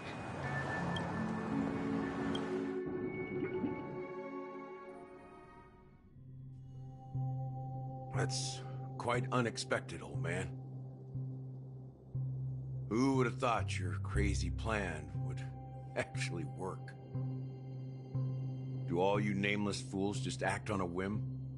I can sense that this false sweet dream is coming to an end. The nameless may be young, but they had the ability to achieve this goal. Just like you did in your time. It's a shame you won't be able to see it firsthand. Maybe I won't either. Once something fictional is seen through, it ceases to exist. Yeah, not just those nameless. Even Mr. Wings is just like you. Stubborn, won't listen or give up, no matter what. Well, fate is unpredictable, I guess. If we weren't bound by those cursed paths, maybe we could have had some good talks.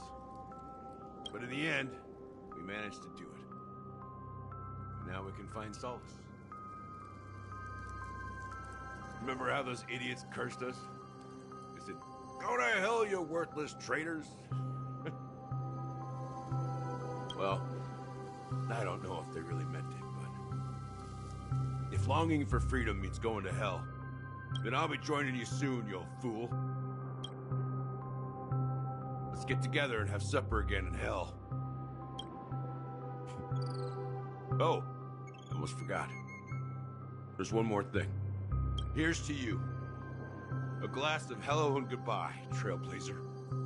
To the imperfect tomorrow. It's warm here, isn't it? You're lucky to have found shelter from the rain. Let alone fresh berries in this desolate place.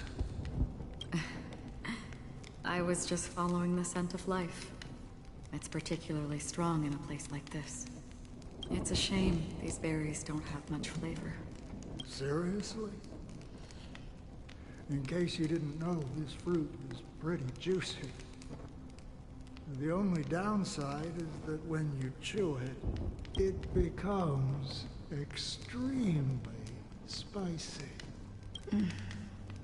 Have you lost your sense of taste? I can still taste certain things, like a faint sweetness. Before coming here, I stopped by a place called Orkron.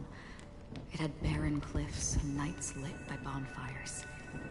Burgundy snow would fall from the sky, and when it landed on my tongue, it tasted like raspberries. The flavor wasn't exactly sweet, but it left a lasting impression. When I think back on my past, I realize that what's tying everything together isn't the big events, but rather these small yet unforgettable moments. Don't worry about it. Losing oneself is a reality that every self-annihilator must face. At least I haven't completely lost my senses and memories yet. Well, congratulations on adding another footnote to your journey.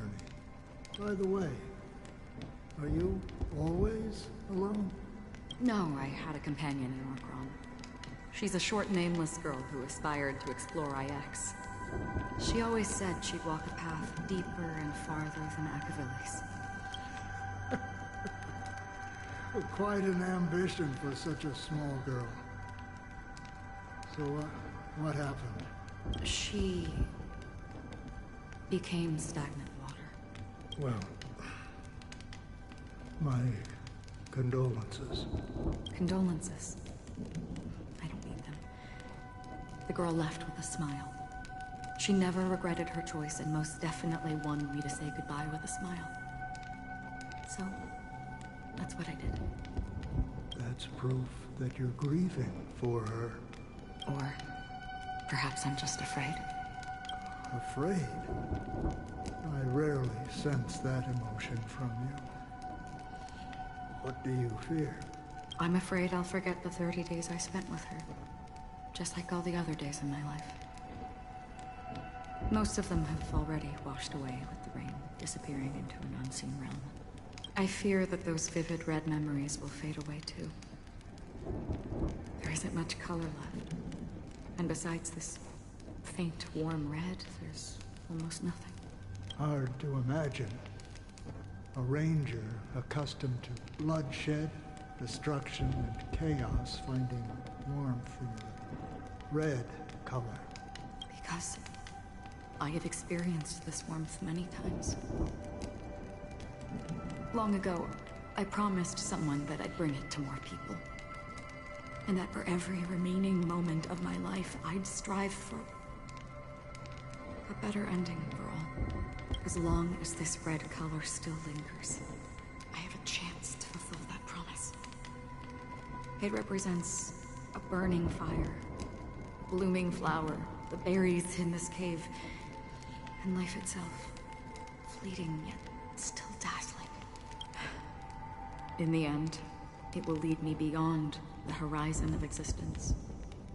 And on the other side, I will cut off nihility. The one blessed by the sleeping and shapeless is considering how to kill them. That's truly pure nihility. But you're right about one thing. After spending so much time near this stagnant water, only when I look at this vibrant red fire do I realize that I'm still alive. When will this rain ever stop? Perhaps when the sorrows of the departed have finally quieted down, the sky will clear up.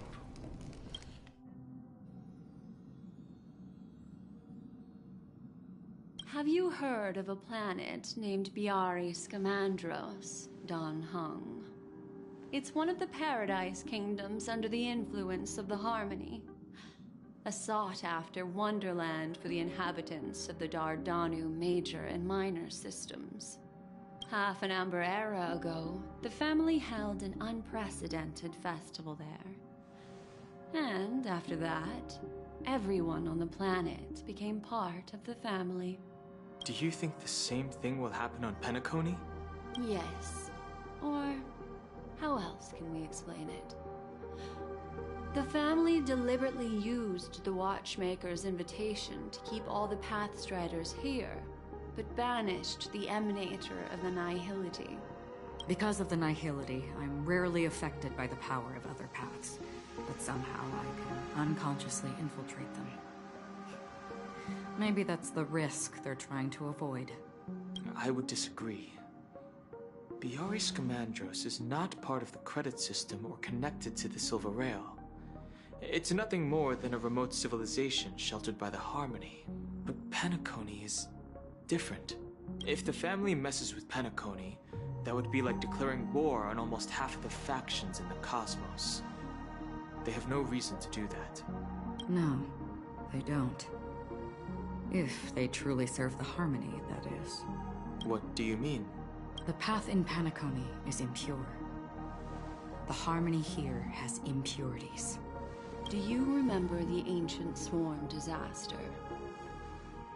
Tazerond, the propagation, brought endless havoc to the universe, and it eventually evolved into a fierce battle among all eons. 2 paths lost their eons in that war, the propagation and the order. Coincidentally, their downfall is related to a certain eon. Shipe, the Harmony. Legend has it that they participated in the crusade against the Imperator Insectorum and devoured Anna the Order for unknown reasons. Holy forgaroni. So you're saying that the 2 leaderless paths are working behind the scenes? But I don't see any descendants of the propagation in Penacony. Could it be that the remnants of Beyond the Sky Choir are hiding within the family, trying to resurrect a fallen eon? I can't say for sure, but they're definitely planning something for the Charmony Festival. Now, this is getting way too complicated. Is this why you want us to leave Astana right away? Are you giving up? The Charmony Festival will start soon. There's one thing that I need to confirm no matter what. A warp jump is the best way to do so. Time is running out. I have another plan.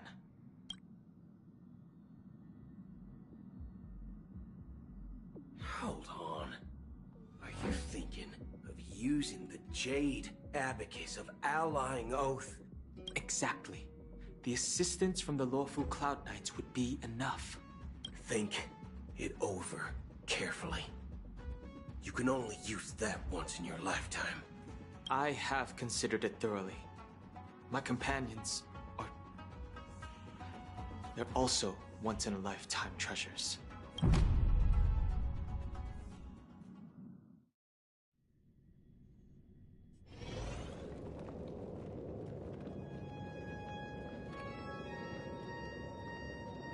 Are you the only one here, my child? The Nameless is quite the diplomat. Our secrets have spread like wildfire within the family. And IPC starships are gathering towards Astana. This is a crucial moment for us. So, when is the chosen one who harmonizes the varied sounds?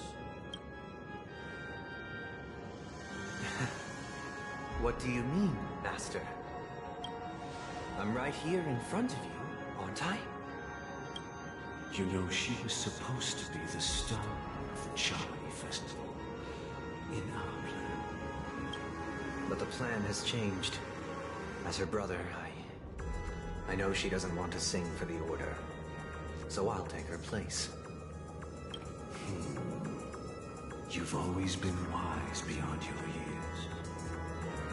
I'm sure you understand the consequences of your choice. If you consider this a betrayal, well, there can't be 2 suns in the sky. I'll step up and take down the other sun if necessary. Do you believe in karma? If karma exists, then everyone has their own karma. You have yours, and I have mine. And my karma has nothing to do with you, Mr. Gopherwood. All right. Since you're willing to sacrifice yourself for her, I'll grant your wish. Well, the compromise came sooner than expected. Why? You and your sister were born as twins of the Order. And one of you is destined to follow this path to the end. Is this part of your plan? Of course. You're still as clever as you were when you were a child. The opening is near. Go, my child. Seize the power of the Harmony and reveal your karma. I have one final question, Master. Why did you choose to bring the Order to Penacony? Wouldn't it have been better to choose a desperate world instead of a city filled with hope and dreams? Why? It's for justice, my child. If we lose justice in our hearts, we'll make the same mistake as the Harmony did. So, it's not you who manipulates the dreamscape with the Stellaron, but...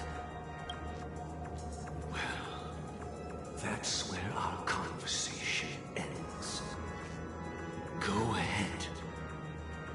The 107,336 souls of the Oak family have dreamed of this moment too many times.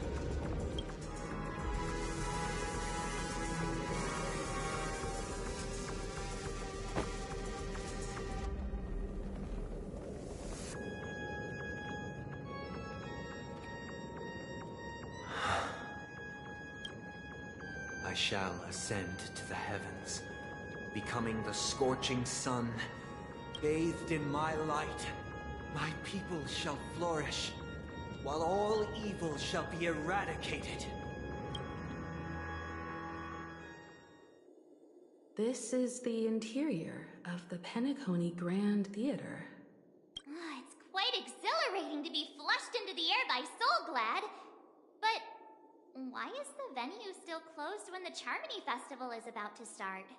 And not only that, the entire theater is eerily quiet. No audience, no staff, no one around.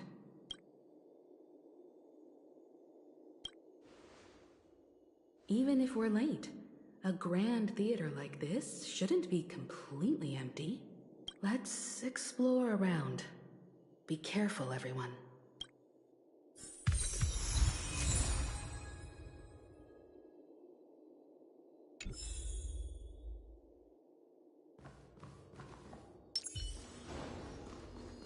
Stream 4. Soul Blades.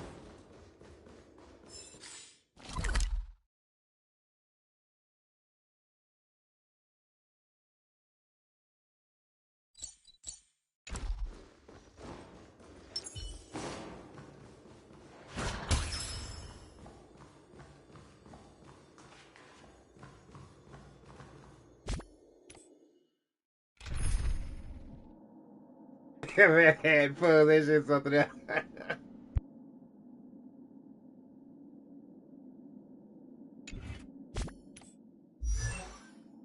Okay, let's...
Shut up, Squid. I'm doing some stuff.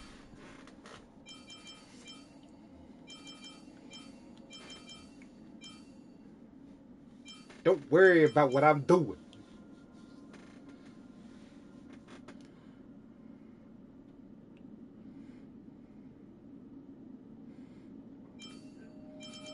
Hey, what is this? What is that?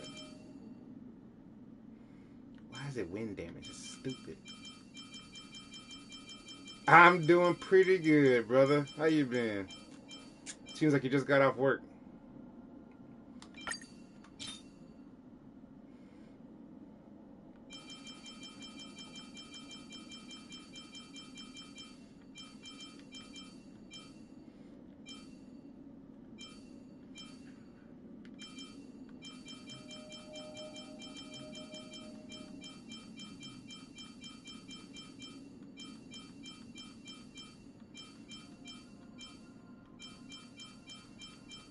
Here we go.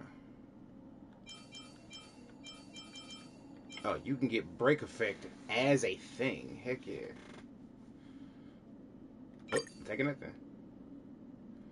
Still in the parking lot. This man watching the stream in the parking lot. I appreciate that.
What am I looking at again? Yeah, what is this code?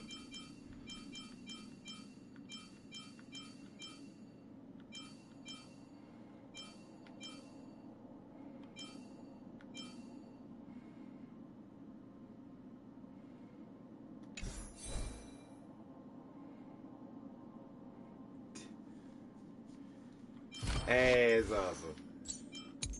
Let me look at this.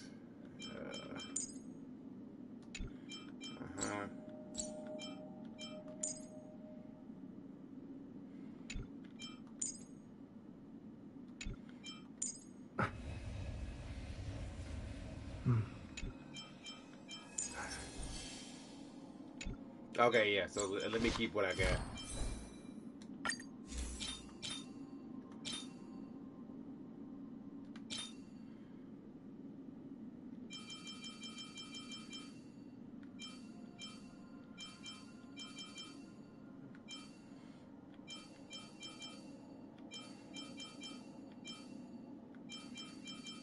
Because this has HP and break effect on it, right?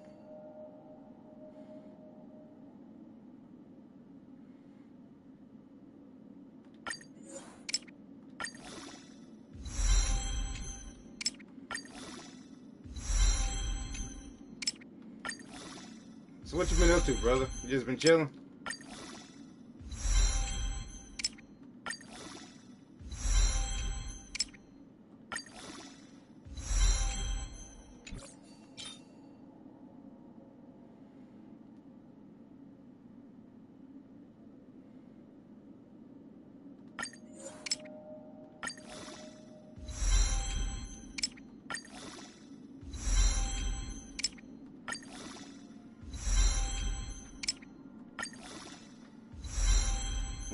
Talking to somebody. Yeah, don't worry about TJ.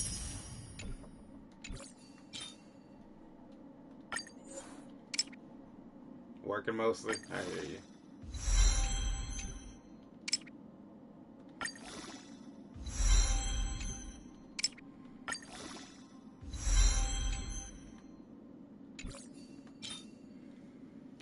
Yo, break effect has been going through the roof. Let's go.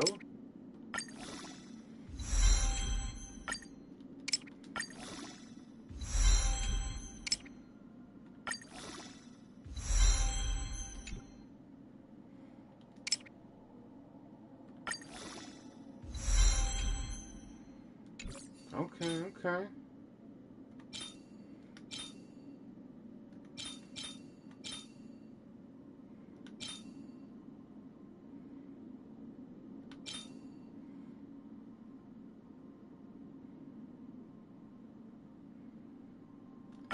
You ready to play the game on the weekends? Alright, cool.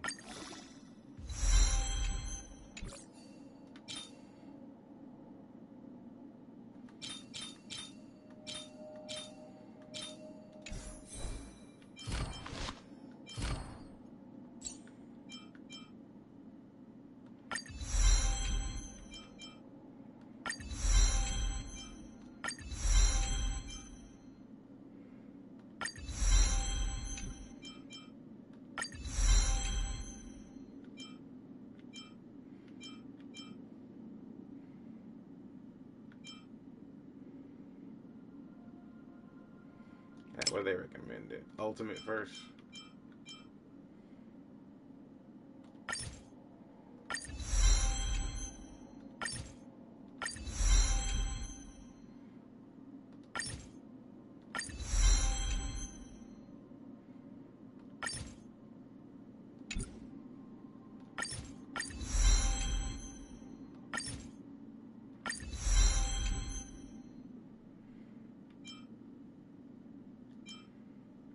And then after that is talent.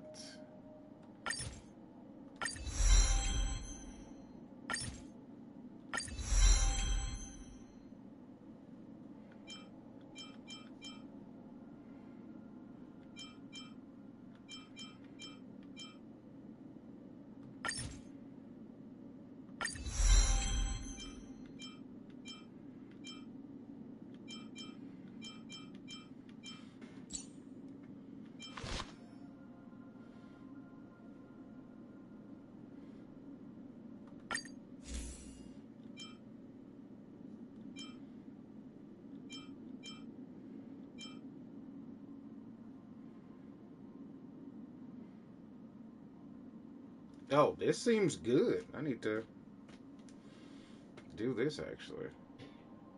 Can I get this to level?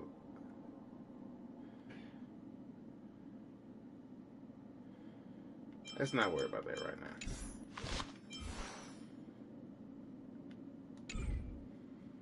Oh, shoot. Why did that not show? There we go. More stats. My break effect is now 103%. Let's get it.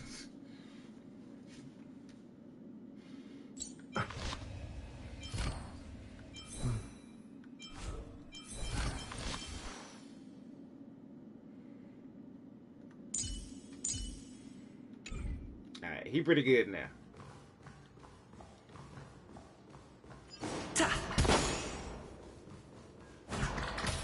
In fact, let me look at this.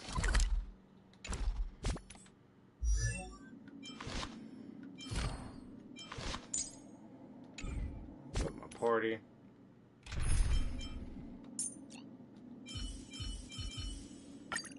Ah, Mr. Stellaron. Time for us to reveal our true value to one another. Yeah, sure, bud. Gosh, the atmosphere here is so creepy and unsettling. Even if there's no audience yet, there should be some staff around. Why is it so silent?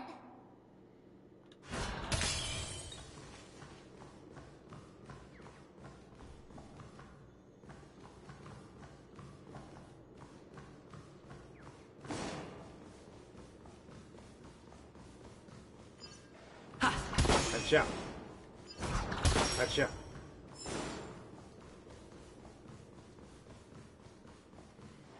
Alright, as a matter of fact, you have a good point. I think I gotta get through this whole area. And then when I get through this whole area, then the final boss fight is gonna happen. There's probably a whole bunch of stuff to do after that. And it is 3 o'clock in the morning. So you know what? This is gonna happen another time. So I'm gonna pause it right here. Take my butt to bed. Have a good night, bro.